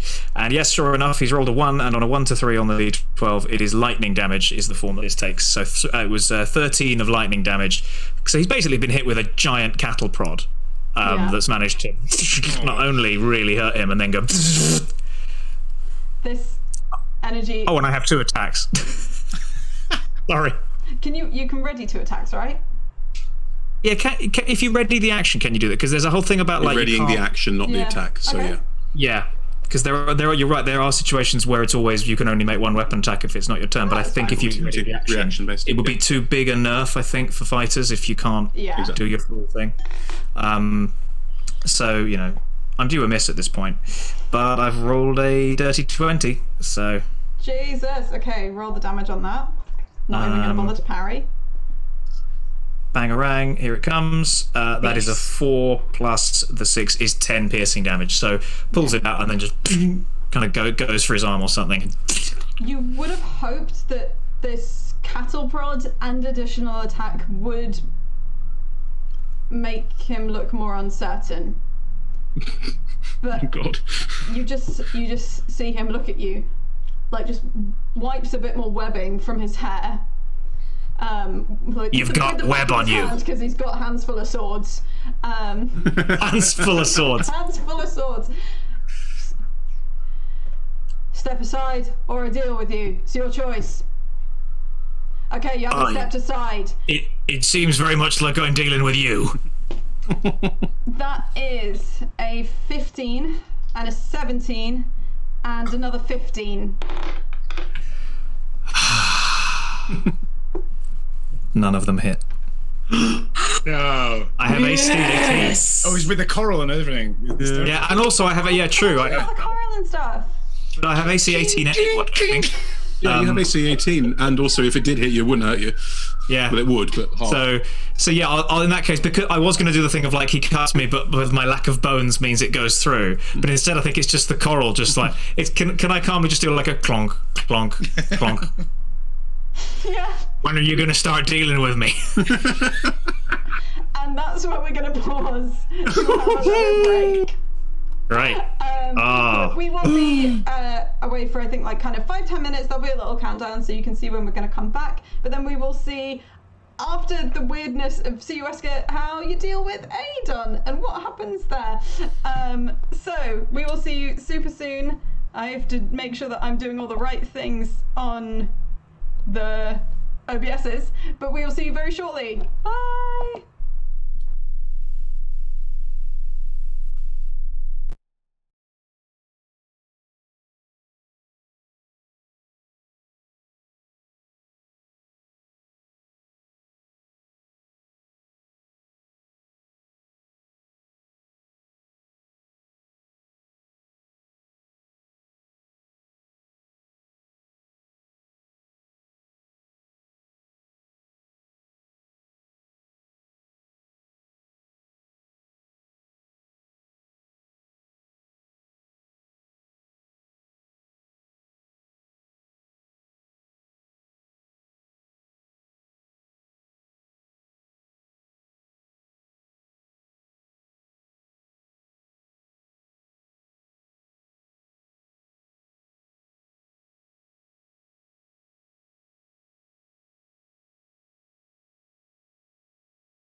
Hey. Hey, welcome back. So we left it with me thinking that I could have an NPC do some cool stuff against Polaris, and then Polaris being the buff coral boy that he is, not Buff coral boy whatsoever. So that was Adon's turn. You will all be able to hear this, like Polaris just unloaded a load of electricity into someone slightly further down the corridor, so you can hear the sounds of combat and such like. You're also aware that Celeste just ran off into the main room, having been told that Cloud Killer had been successfully destroyed. Aware, it is now your turn. What would you like to do? Wow. This is all too much to process. I think Aware is going to look at Wrath. Still on the floor. Yeah, and go, are you all right? Do you need anything? What do you need? Are you okay? I've been better, but I think distracting worked. So we should keep doing that? Presumably. Where's the and at presumably, I think that's as much direction I think as Aware needs to just charge after Polaris. Sword out. Now, Aware's not going to attack anything because, again, doesn't know what's going on. But is going to, as soon as they find Polaris, take up a defensive position behind or beside? How much room is there? It's like just broad enough for a couple of people. Okay. But it's more like if this one gets past you, I've got him. More than like not trying to push past or really engage. Yeah. Am I not next to Polaris? Kind of catacornered, I think. Sorry. Just behind. Am I not next to Polaris? So just to figure out positioning. Sorry, I had imagined you as just coming up like just behind Polaris. Oh, then I'm behind, so... Cool, so okay, Phoebe's cool. behind and Aware's just to the side, and you said you're not attacking, you're just taking a defensive stance. Yeah, I think I will... I've moved, but that could be my bonus action. So I will hold an attack should anything look like it's... what am I holding for? Because he's definitely going to attack Polaris again. That's definitely going to happen. Like, you don't get the sense that he's going to stop anytime soon. No, that wouldn't work. I will, if I still have my attack after moving. Yes. I will. I will walk up. I will stop behind Polaris, and look Aiden in the eye and go, I don't mean to wake waves. That's what he does. And cast Tasha's Hideous Laughter. What am I rolling here? That is a wisdom save. That is a 16. Ah, fuck, no, that so nothing happens. It is a damp squib of an attempt. Just, you do hear a faint laughter from behind you. Just Not what I was going for. Just more like tired, getting webbing out of hair, like, done with you people. Don't find that funny at all. Fair. Still like kind of static electricity glancing off him and such like in the middle of all this. Okay, so Wrath. I'll get up. Can I get behind everyone else and just be in so I can see Aiden? Sure. Cool. Then I will Eldritch Blast Aiden. Okay. Roll attack. Yeah. Ooh, 23 and a 14. 23 hits. Okay. 3 points of damage, but I'm helping. Okay, like it kind of glances off of his shoulder, and he's seen you before, and he's seen you like trying to Eldritch Blast people, so he was a little bit ready for that. Okay. Think glowing beams. And Tender, you can hear the various sounds of your allies casting magic and such like up ahead. Now I'm the turtle has rejoined us, right? Moron has come into this room, yeah. Moron's come in, but Celeste went back out Celeste, after Moron said it's worked. Still not entirely sure about Celeste's intentions here, but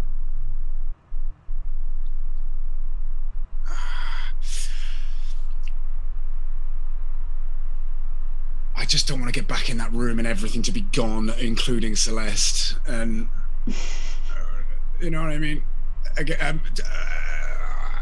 Can I just like out of play for a second? Because again, it was 2 months ago. We did get the sense that she was on side, right? You did. We did loads and loads of rolls. Yeah, she's definitely on side. Okay, cool. In which case, I'm going to leave her to do that, and I'm going to run up to join the fight in the corridor. Are we in a line?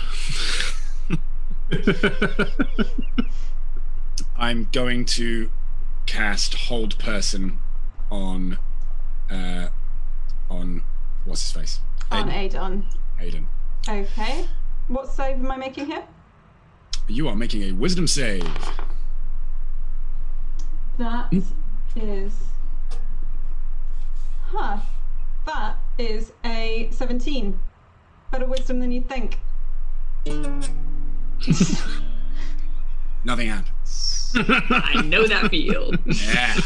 Fucking bards. You just hear like underneath his breath. Tender just goes. Starts running towards him. Polaris, it's come back around to you, because obviously before that was just your held action. Yeah. Can anyone guess what I'm going to do? Smack him. Cast that spell that you're so known for. I do love casting spells. I'm an Eldritch Knight, so I can cast spells. But I've done that thing where I take ranged spells because I'm not that great at range. So I would indeed like to use my lovely trident. Oh, so you're casting trident. Cool. With two hands. Cast Beatdown. Here we go. Ooh. Pride cometh. The poke action? Probably. 11 on the first one. 11 goes wide. Wildly so. I'll probably like jab upwards to go for his head, but it dodges. But I do get another.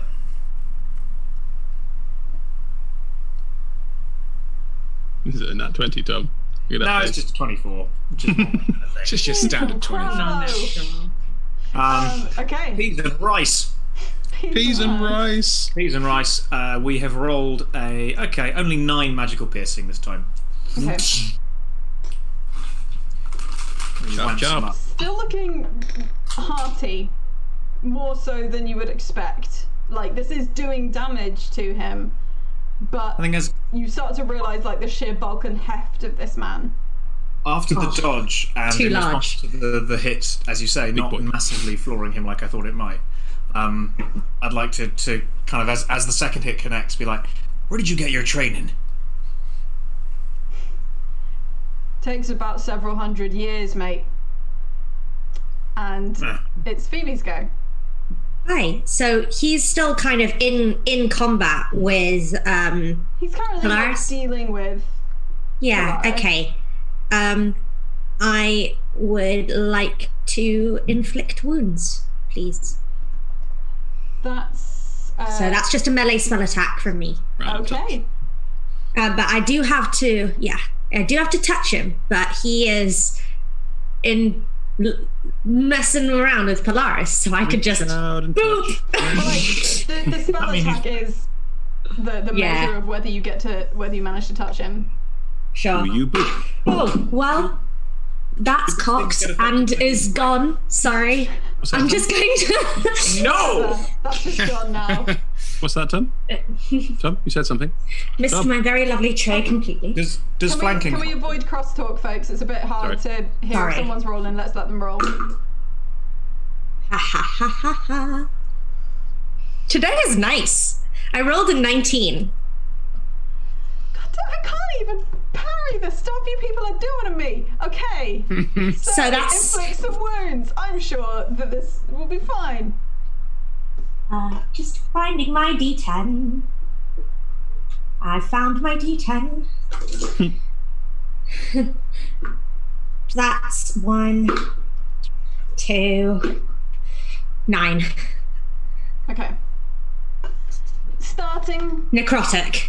Yeah, the necrotic really starts to kind of eat away at Adon a little bit. He's still standing, he's still relatively hearty, but you see like that start to seep a bit deeper into his bones, as it were.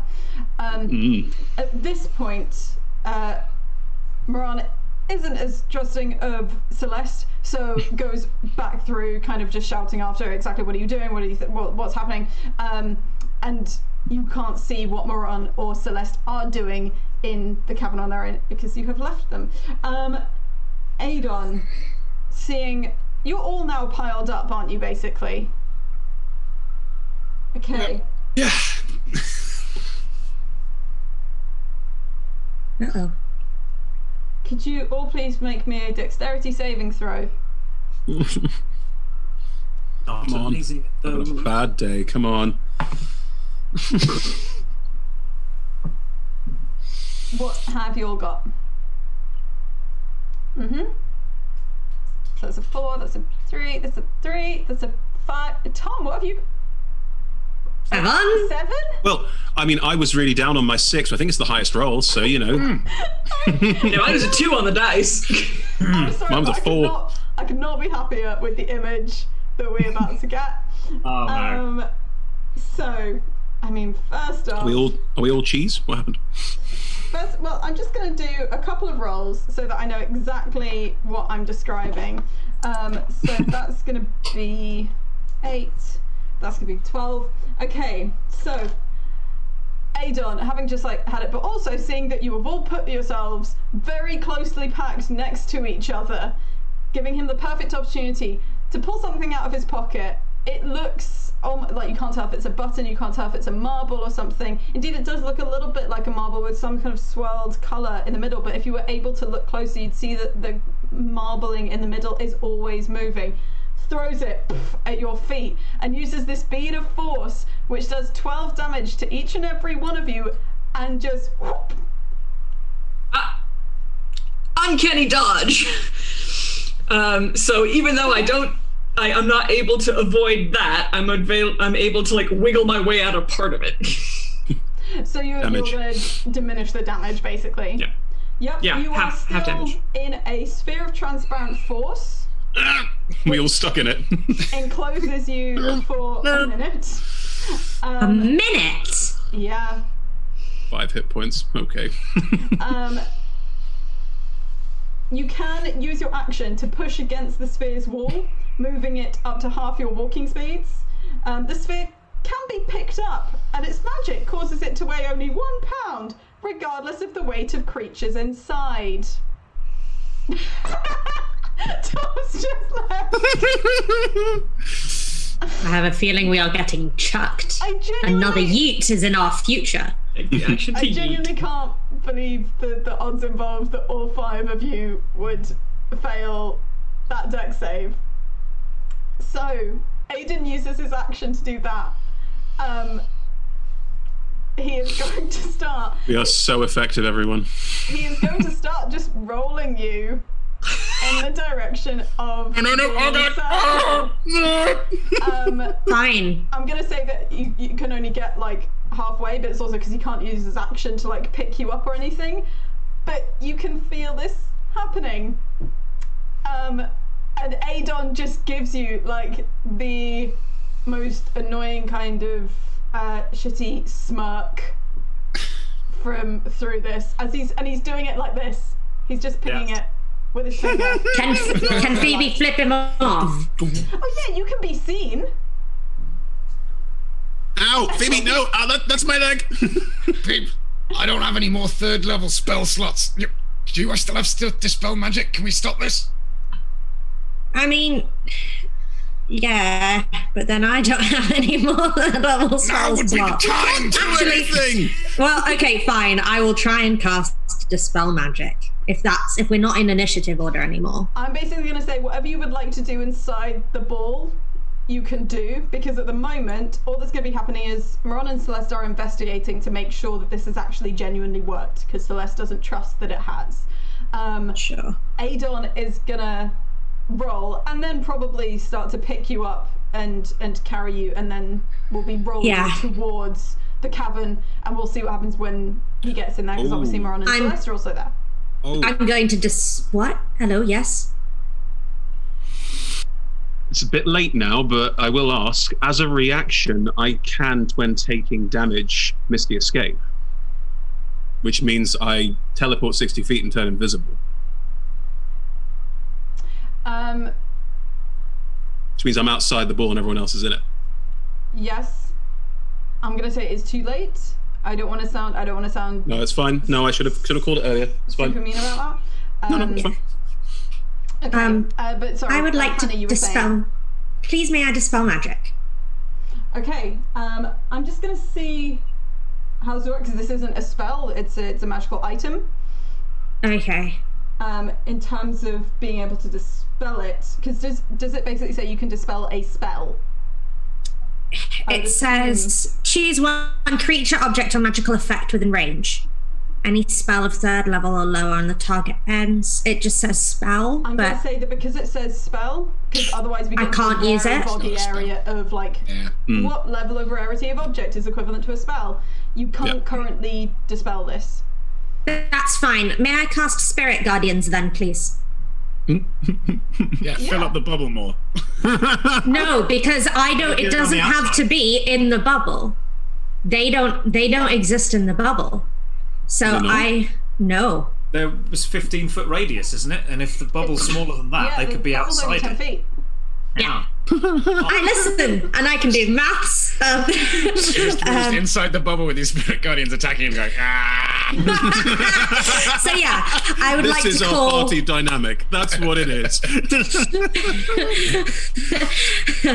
May I call?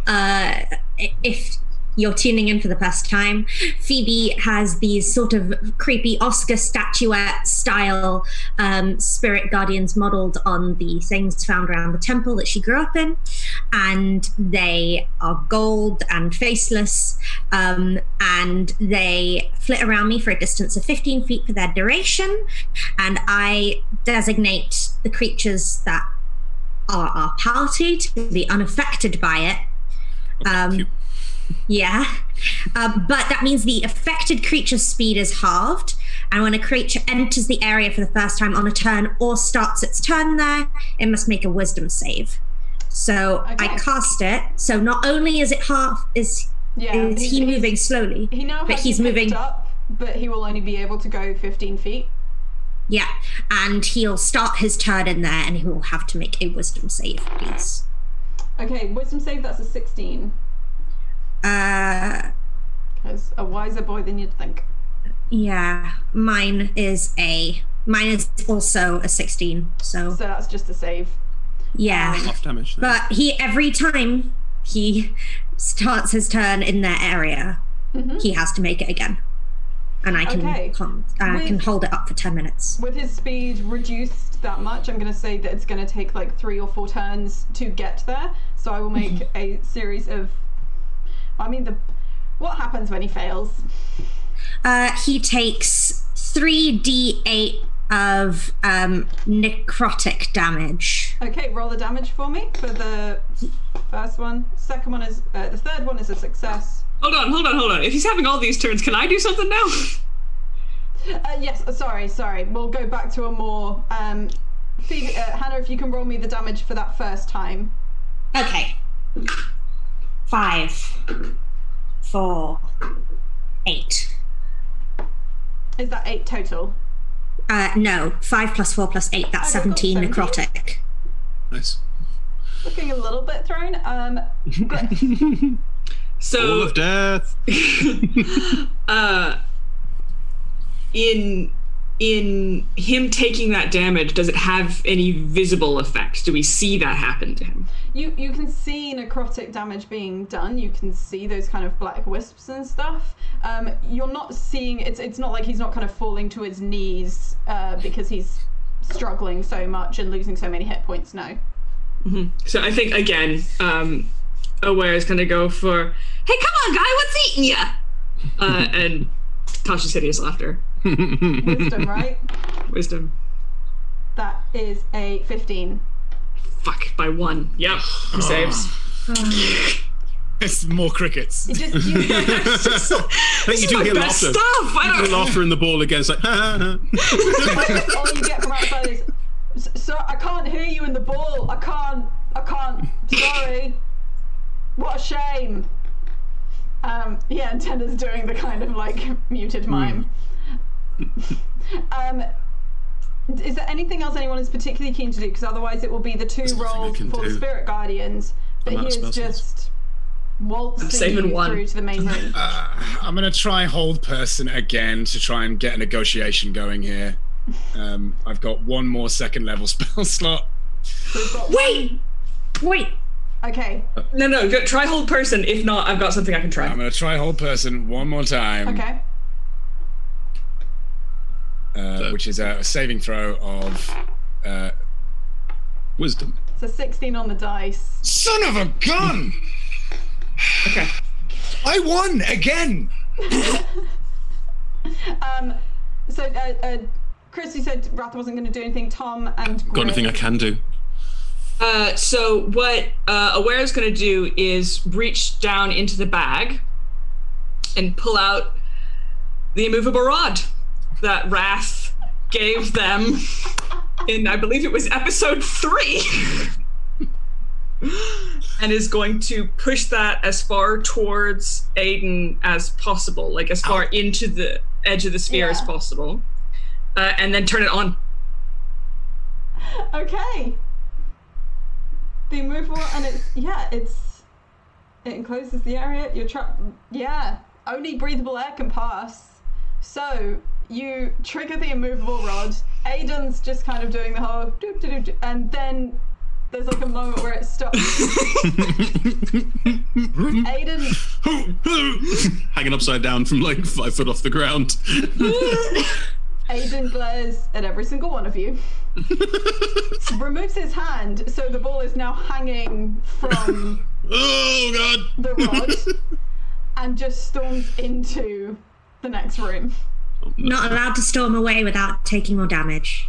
Taking more Because damage. it's still within 15 feet. So Okay, can he roll do the it? damage that he takes. I think we're wearing him down. Arr. Kind of cohesion we need. 5. This is the most another Looney 4. Tunes fight. So that's another 13 necrotic damage. Okay. You see, like, as that necrotic damage, you see like a couple of old wounds on the back of his neck start to open up, Ooh. and a tiny bit of blood comes out. And is the next room within 15 feet of us? no, it's just outside of 15 feet. How far from you can the Guardians get? A distance of 15 feet.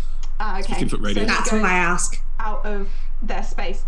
I'm going to say that you have 30 seconds here to roleplay whatever discussions, whatever plans, etc. you would like. You can hear some noises, but currently it just seems to be like talking. Not necessarily relaxed, but just talking, and occasionally just like the sound of a blade moving through the air but not attacking anyone, just kind of loosely swinging through the air.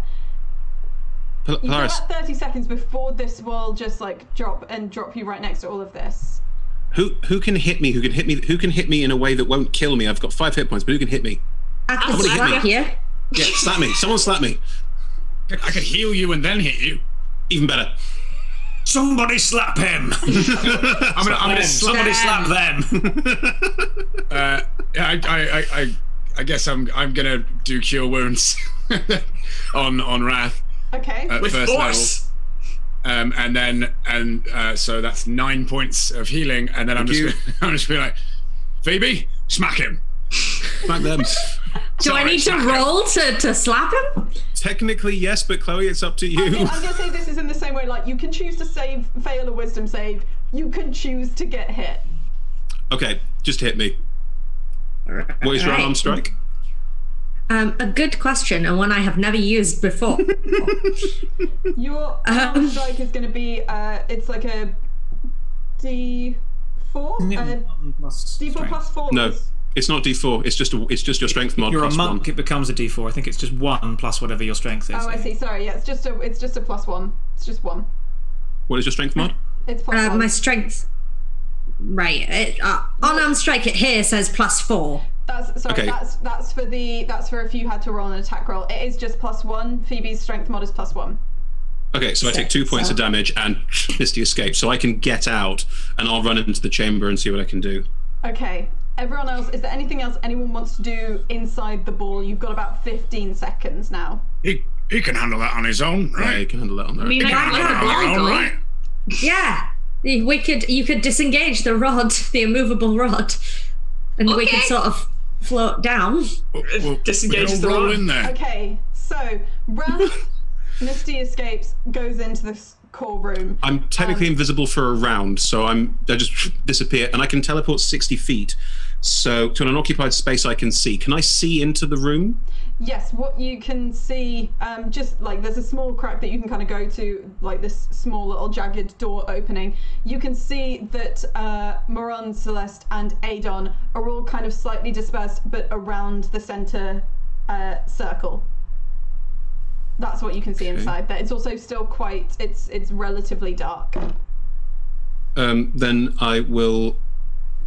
I'm invisible until the start of my next turn, because it's a reaction. So therefore, if I've teleported somewhere and I can't do anything, I'm just invisible, I will become visible at the start of my turn. Okay. So in terms of how we're going to do this initiative-wise, I'm going to say that those who are in the ball, you'll be waiting like 2 rounds just to get freed from the ball. But when you disengage the rod, you do drop down and you like kind of start to roll a little bit, but you can start pushing. However, you won't be able to get through the jaggedy door. Wrath could push us there, you're right? still in the ball, so you can see. I've got into you the can, room. Like just see through the door, and you can see as Wrath into visibility. And Chris, where are you Start of my appearing turn. in the space? It's 60 feet across, so you could really kind of appear anywhere. Close to Moran and Celeste, like behind Moran and Celeste, maybe. Like You can kind of be in between them. They're not so close that you could cool. be side by side. What do I hear? What do I hear in terms of conversation while I'm still invisible? What do I hear? Like, what's the conversation? Is it like a showdown chat, or is it like people having a chat? Like, what are they talking about? Basically, Adon is trying to appeal to his sister. You hear that he's talking a lot about the bonds of family, about being part of a group, about the fact that she wanted to do this. She was part of the plan the whole time. So was Moran, and Mert starts trying to appeal to what first got them involved, which was about the power of magic, the intense arcane energy experimentation, finding out new things, being able to control something as powerful as the passage of time. As I fade back in, I would like to say they've discovered something new, friendship. Hands on both shoulders. In between them. Mingin. Oh, come on. Ability though. Ability. Is this Undergod time? Okay. It is Undergod time. Seeing you appear, looks back, sees at the door like whoever is pressed up against the edge of the thing and can just see it through that jagged entrance. Looks back, takes his swords. We are going to go from the top of initiative, which is Adon over here. And Adon is going to use multi-attack. That is going to be a 20, Who is Adon attacking? Adon isn't attacking a person.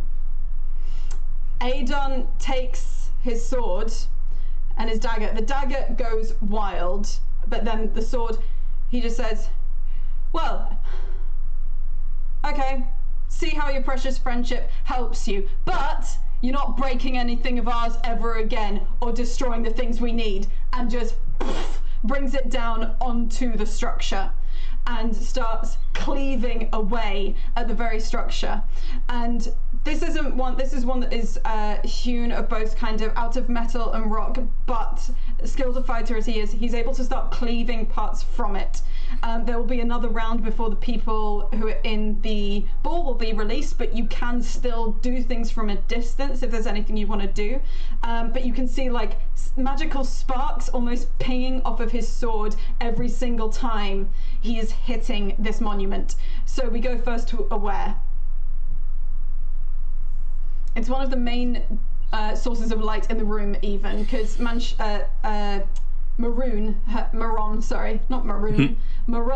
has conjured some light to help Celeste see, but it's mainly like that light, a little light from the circle itself, and these magical pings off of it. Right. I really don't feel like, unless sticking a mage hand in the way of the sword is going to somehow turn it, I really don't think there's a lot I can do at this point. So that's all right. There's a mage hand, jazz hand in front of him. Yeah, just like right on his eyes. Not that it's invisible, so it doesn't matter. It is Wrath's turn. I'll Eldritch Blast him. That's all I've got. Okay. I literally don't have used every single feature, spell slot, everything I have. So all I've got left is Eldritch Blasts. Come on. That is a natural 20 and a 14. 14 misses, but 20 hits. Okay. The 14 So that probably is- goes awry because it just pings off one of the blades as Okay. he starts cleaving into this. My Eldritch Blast damage is poo. That's 7 points of damage, but you know, Even the on a power nat of 20? friendship. Yeah, I roll 2d10s. I don't add any modifiers or anything, so I'm not statted to do loads of Eldritch Blast damage. Tender. You can see Maybe. a fight kind of just out of reach starting to unfold.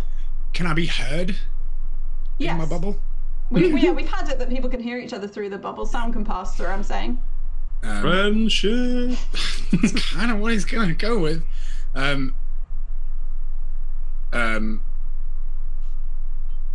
Tender is just going to say, you started this with noble intentions. You started all of this because you wanted to help. You started all of this because you didn't want things to be the way that they were.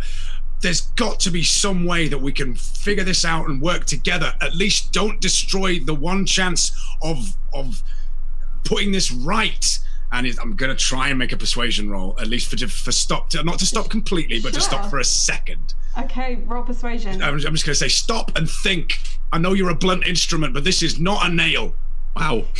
You insulted him at the end there. I'm not sure that really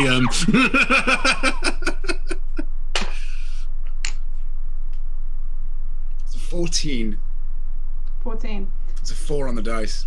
Shoot, man. Adon briefly looks that way, comes back, isn't going to drop focus on what his current action is. That was, man. And just stops himself saying something briefly and makes sure to maintain focus on what his job is. But he has taken like a little moment. And the words you've said have gone in. But We that's should have all said that that thing happened. about the blunt instrument at the end. Yeah, it didn't help, I'll say, with the persuasion roll of putting in a sweet burn at the end. Were you saying all of that while pressed up against the side of a... Listen, we're going to get you eventually. Tom, what does Polaris do right now? You said there's things we can do from afar, but we can't physically leave the ball this round. Yes. Are we able to cast spells from here? Yes, I don't see anything that says that it's impossible to cast a spell. You are trapped inside it. Sorry. Only breathable air can pass through the sphere's wall. No attack or other effect can. However, I'm going to say that because we've had Wrath leave with a magical movement, these are beads of force that he picked up at a dodgy black market, etc. I will at least. It's not consistent with canon, but I'm going to at least keep it consistent within this use of it. There's only one cannon I care about. Actually, there's 16 of them, 8 on each side. Right. I'm going to say then that there is, while this very good but ineffectual speech from Tender is happening, Polaris kind of notices that, like, as the ball continues to like roll a bit, that there is like a little burned mark on it from where Wrath went through. And so, like, as it starts rolling into position in front of him, he kind of reaches back and like starts charging up a lightning bolt, and then just as it arrives, just fires a shock bolt at Aiden. Yeah. Okay. So I will roll to attack him, please. Is that a firebolt with lightning damage because of your background? Firebolt, but it's lightning damage. Yeah. Because there aren't very many lightning spells in the game. There are not. Awesome. Come on. Oh, no. I think I've just failed. 14. 14 unfortunately misses. Yeah. So glances by him and... This doesn't bounce around the inside of the ball. Still rolling damage on that bolt. Uh-oh. 2d10. Let's roll the 2d10s. I can't see what they are. They are 5. Okay, it's not huge, but when it goes wide, it just goes to the other side of this cavern and into the rock wall, and a few rocks start just kind of fracturing off and falling down at the edge of it. But thankfully, it wasn't much higher. Good. Phoebe / Hi. I would like to cast Sacred Flame, please. Okay. And could Aiden make me a dex save? That's a 19 on the dice. Oh, God. Well, And gosh darn it. Dexy as hell, so that's a 27. No, absolutely not. Okay. So, yeah. Because it's on a person, it wouldn't like go wild or miss anyone. Mm-hmm. He would just be briefly illuminated, but nothing would happen. Yeah. What does... Dexy's Midnight Runners. Used up those spell slots. Come on, Huron and Celeste, you've got to Do something, mate. carry us through this These shit. people who are infinitely older than us and much more powerful. Let's see if we can do Allegedly. something. They cast gun.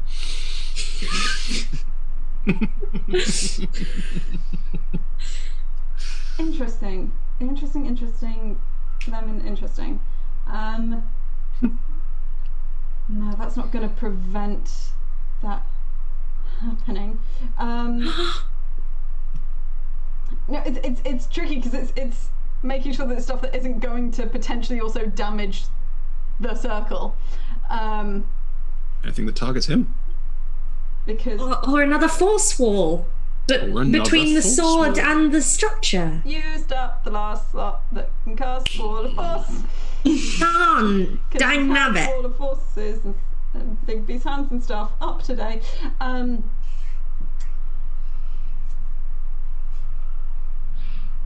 Okay, just going to do the best I can to... Yeah, okay. This relatively elderly turtle, still with like a kind of purple and gold pipe stuck in their mouth, just kind of raise their hands up and start kind of corralling magical energy and blast out a lightning bolt. He's going to have to make a dexterity saving throw. Rolls a 17 on the dice, so that's a 24, I believe. Still half damage, isn't it? Or a 25. So this lightning bolt just goes wide, but now I'm going to have to roll for the cave to make sure I see what level of damage it takes. Does he not take half damage from a lightning bolt? Does take if he has evasion. So if it would have been half, then Yeah. it ends up being nothing, unfortunately. However, one of the walls of this cavern just starts kind of being hit by the lightning bolt, probably in the similar areas where Polaris hit, and bits and pieces are now caving in at a slightly stronger rate. It doesn't seem like there's going to be an imminent cave-in, but things are looking a little bit concerning.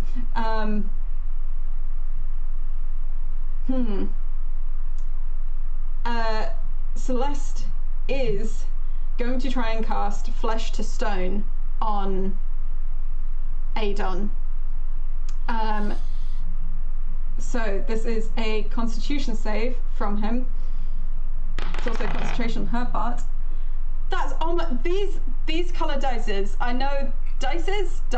I know that I'm not showing you the D20, but they're rolling so well for me because that is a non-nat 20 on a Constitution saving throw. Tries, and you see just like this kind of effect almost ripple and almost get into him. He takes another swing with both of his swords whilst you're looking on. After this has happened, the ball is going to drop. However, one of those is successful, another one is successful, and I need to start rolling for the circle. Okay, so there are 4 people in the vicinity of the circle. So one I'm trying to remember who's who. 1, 2, 3, 4. Okay. Adon manages to start cleaving away at this and actually severs the top of one of the kind of henge-like structures that make up this circle. As he does so, again, differently to before, whereas before it was very much kind of like white light and black smoky energy, this has various different colors to it. For anyone who's in the room, you can almost like there's a taste in your mouth, and it's arcane energy, but because it's arcane energy, what it tastes like is the closest thing you would say is it's like tasting violet light. It doesn't make sense. It's a bizarre kind of experience. And those of you who are in the ball, you can see kind of jagged. It's not like when light spills out of something, or it looks like tears. It looks like purple tears in the space that is around everyone who is in the center that start to come through into the wider space of the room. These flares, I'm going to call them, make their way around. Wrath, can you please roll me a dexterity saving throw as one of them just starts tearing through space towards you? It's a 9. Okay, can you please make me a D100 roll?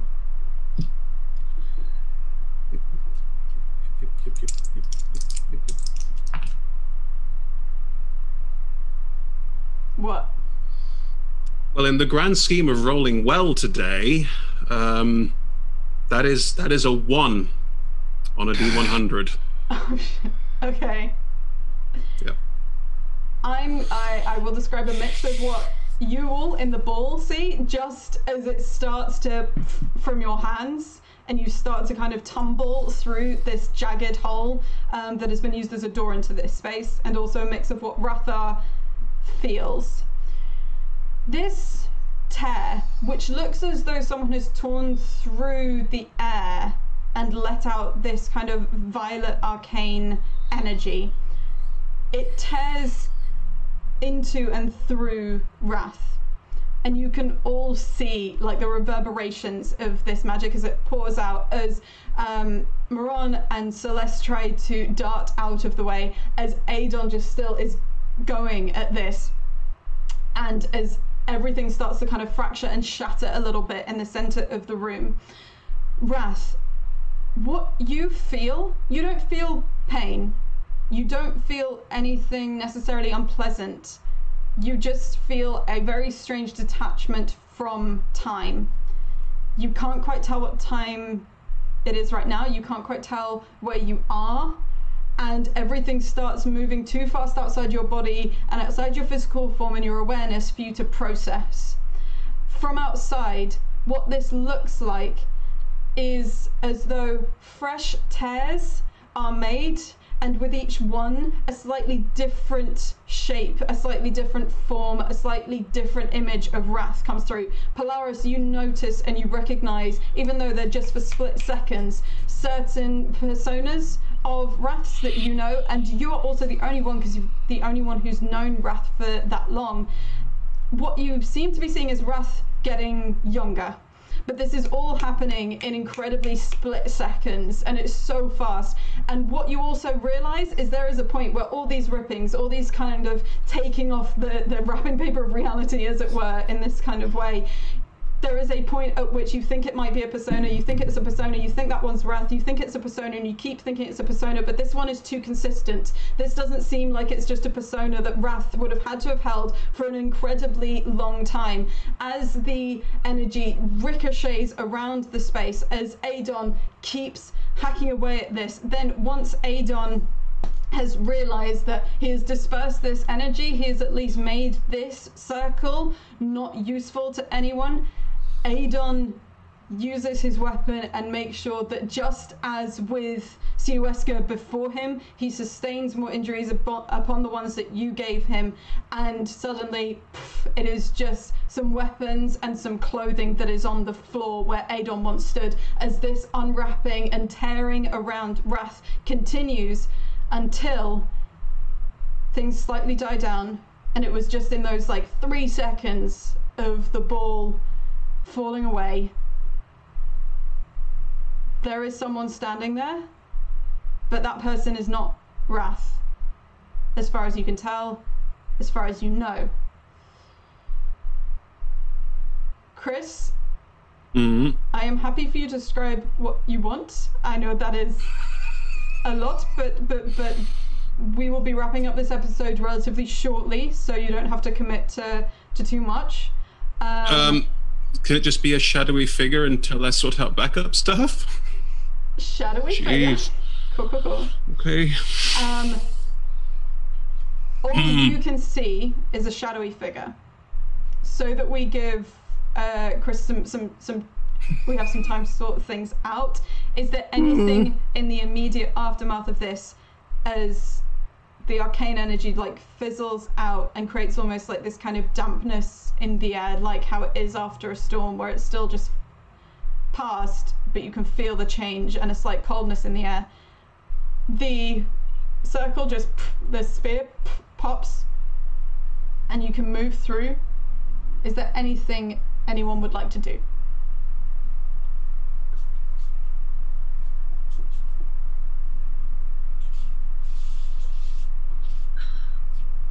I think move through into the space, as quickly as possible, run towards where Wrath was and towards where the others are, Celeste and Maron.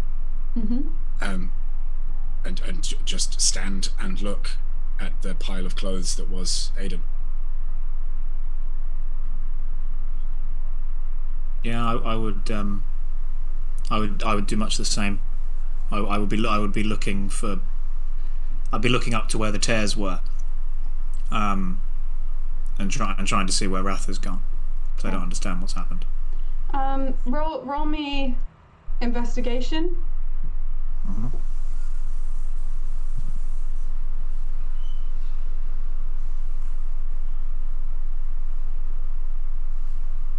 21. You can see that there are no more tears. You can see that those have disappeared, and also that weird kind of taste, indescribable taste on your tongue and such has gone. You know that the person, the shadowy figure stood there, is not one of Wrath's personas. You saw someone get dragged into one of these circles and age 6 years in 6 seconds. From the momentary infinitesimal flashes that you got, and with that roll, you would have to assume that what has happened here is someone has been taken back in the aging process a considerable amount of time. And with the comment that was made in the last episode about reincarnation, you can start putting that together as well. De-incarnated. Pre-incarnated. I think Aware wouldn't even make it past wherever they fell. I don't think there's a... I mean, they've got some casting, but this is so far beyond anything that they understand. And who's a friend now? Who's on our side? What is our side? Do we have a side? Am I me? I really feel like Aware would kind of, wherever they fell, they wouldn't get back up. It would just be sat or crouched, however it was that they were deposited, and watching. And Hannah? I don't even know that Phoebe would have any understanding of what happened. That's fair. Beyond that, Rath's gone, and there's a stranger there. And Phoebe was just in a fight. Yeah. Unless there's anything any of you urgently want to do, say now if there is. Okay. I think Polaris would, realizing what you've told him he comprehended, which was lovely, by the way. That's a lot to chew over. He will turn to look towards the shadowy figure, hold his trident up with one hand, and say, "Who the hell are you?"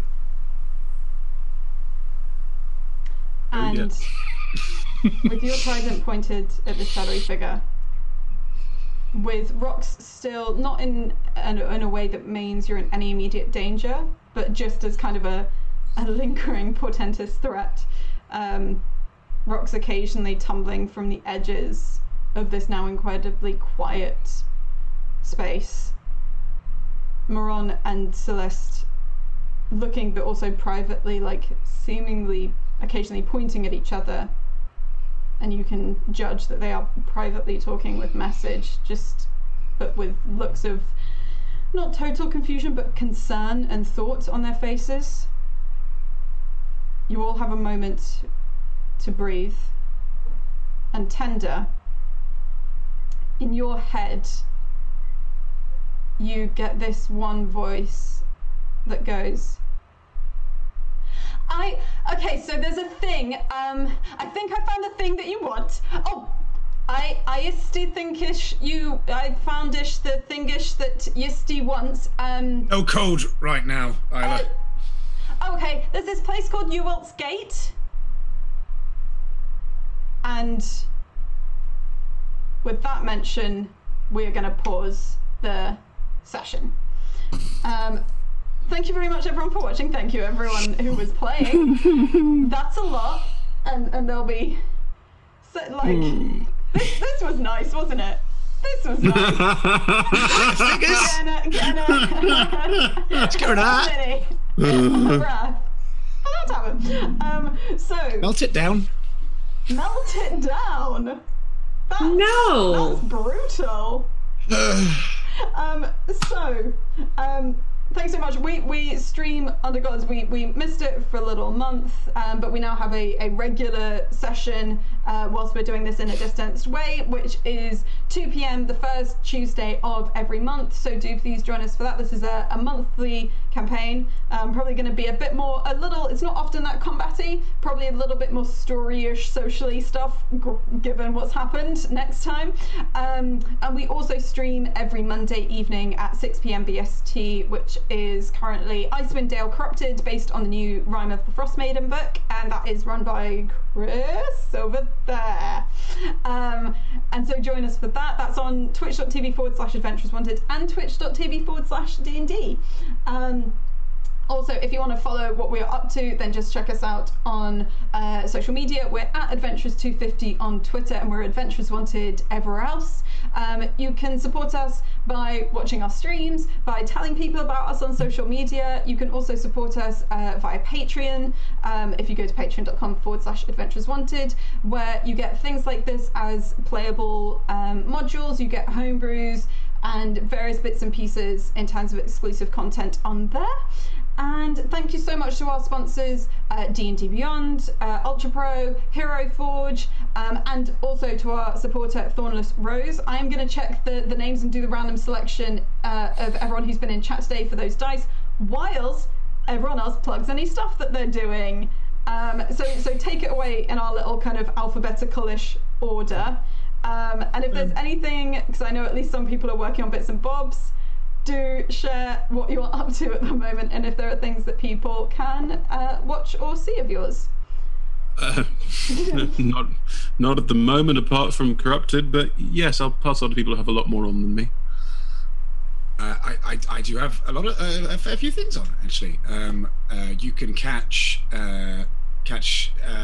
Sherlock Holmes and the Symmetric Mail Shot, which is my interactive Zoom-based mystery show based on the character of Sherlock Holmes. Those tickets can be found on Eventbrite. If you just search for Symmetric Mail Shot, we are literally the only thing that comes up, and it's a nice, easy way to do that. Also, every Wednesday at the moment, I and a bunch of the other cast here will be appearing in the Théâtre de Phoenix, which is us doing voice casting previously voiceless characters in the Phoenix Wright video game series, which is great fun. A bunch of comedians all dicking around and adding glorious levels of detail and hilarity to an already very bizarre game.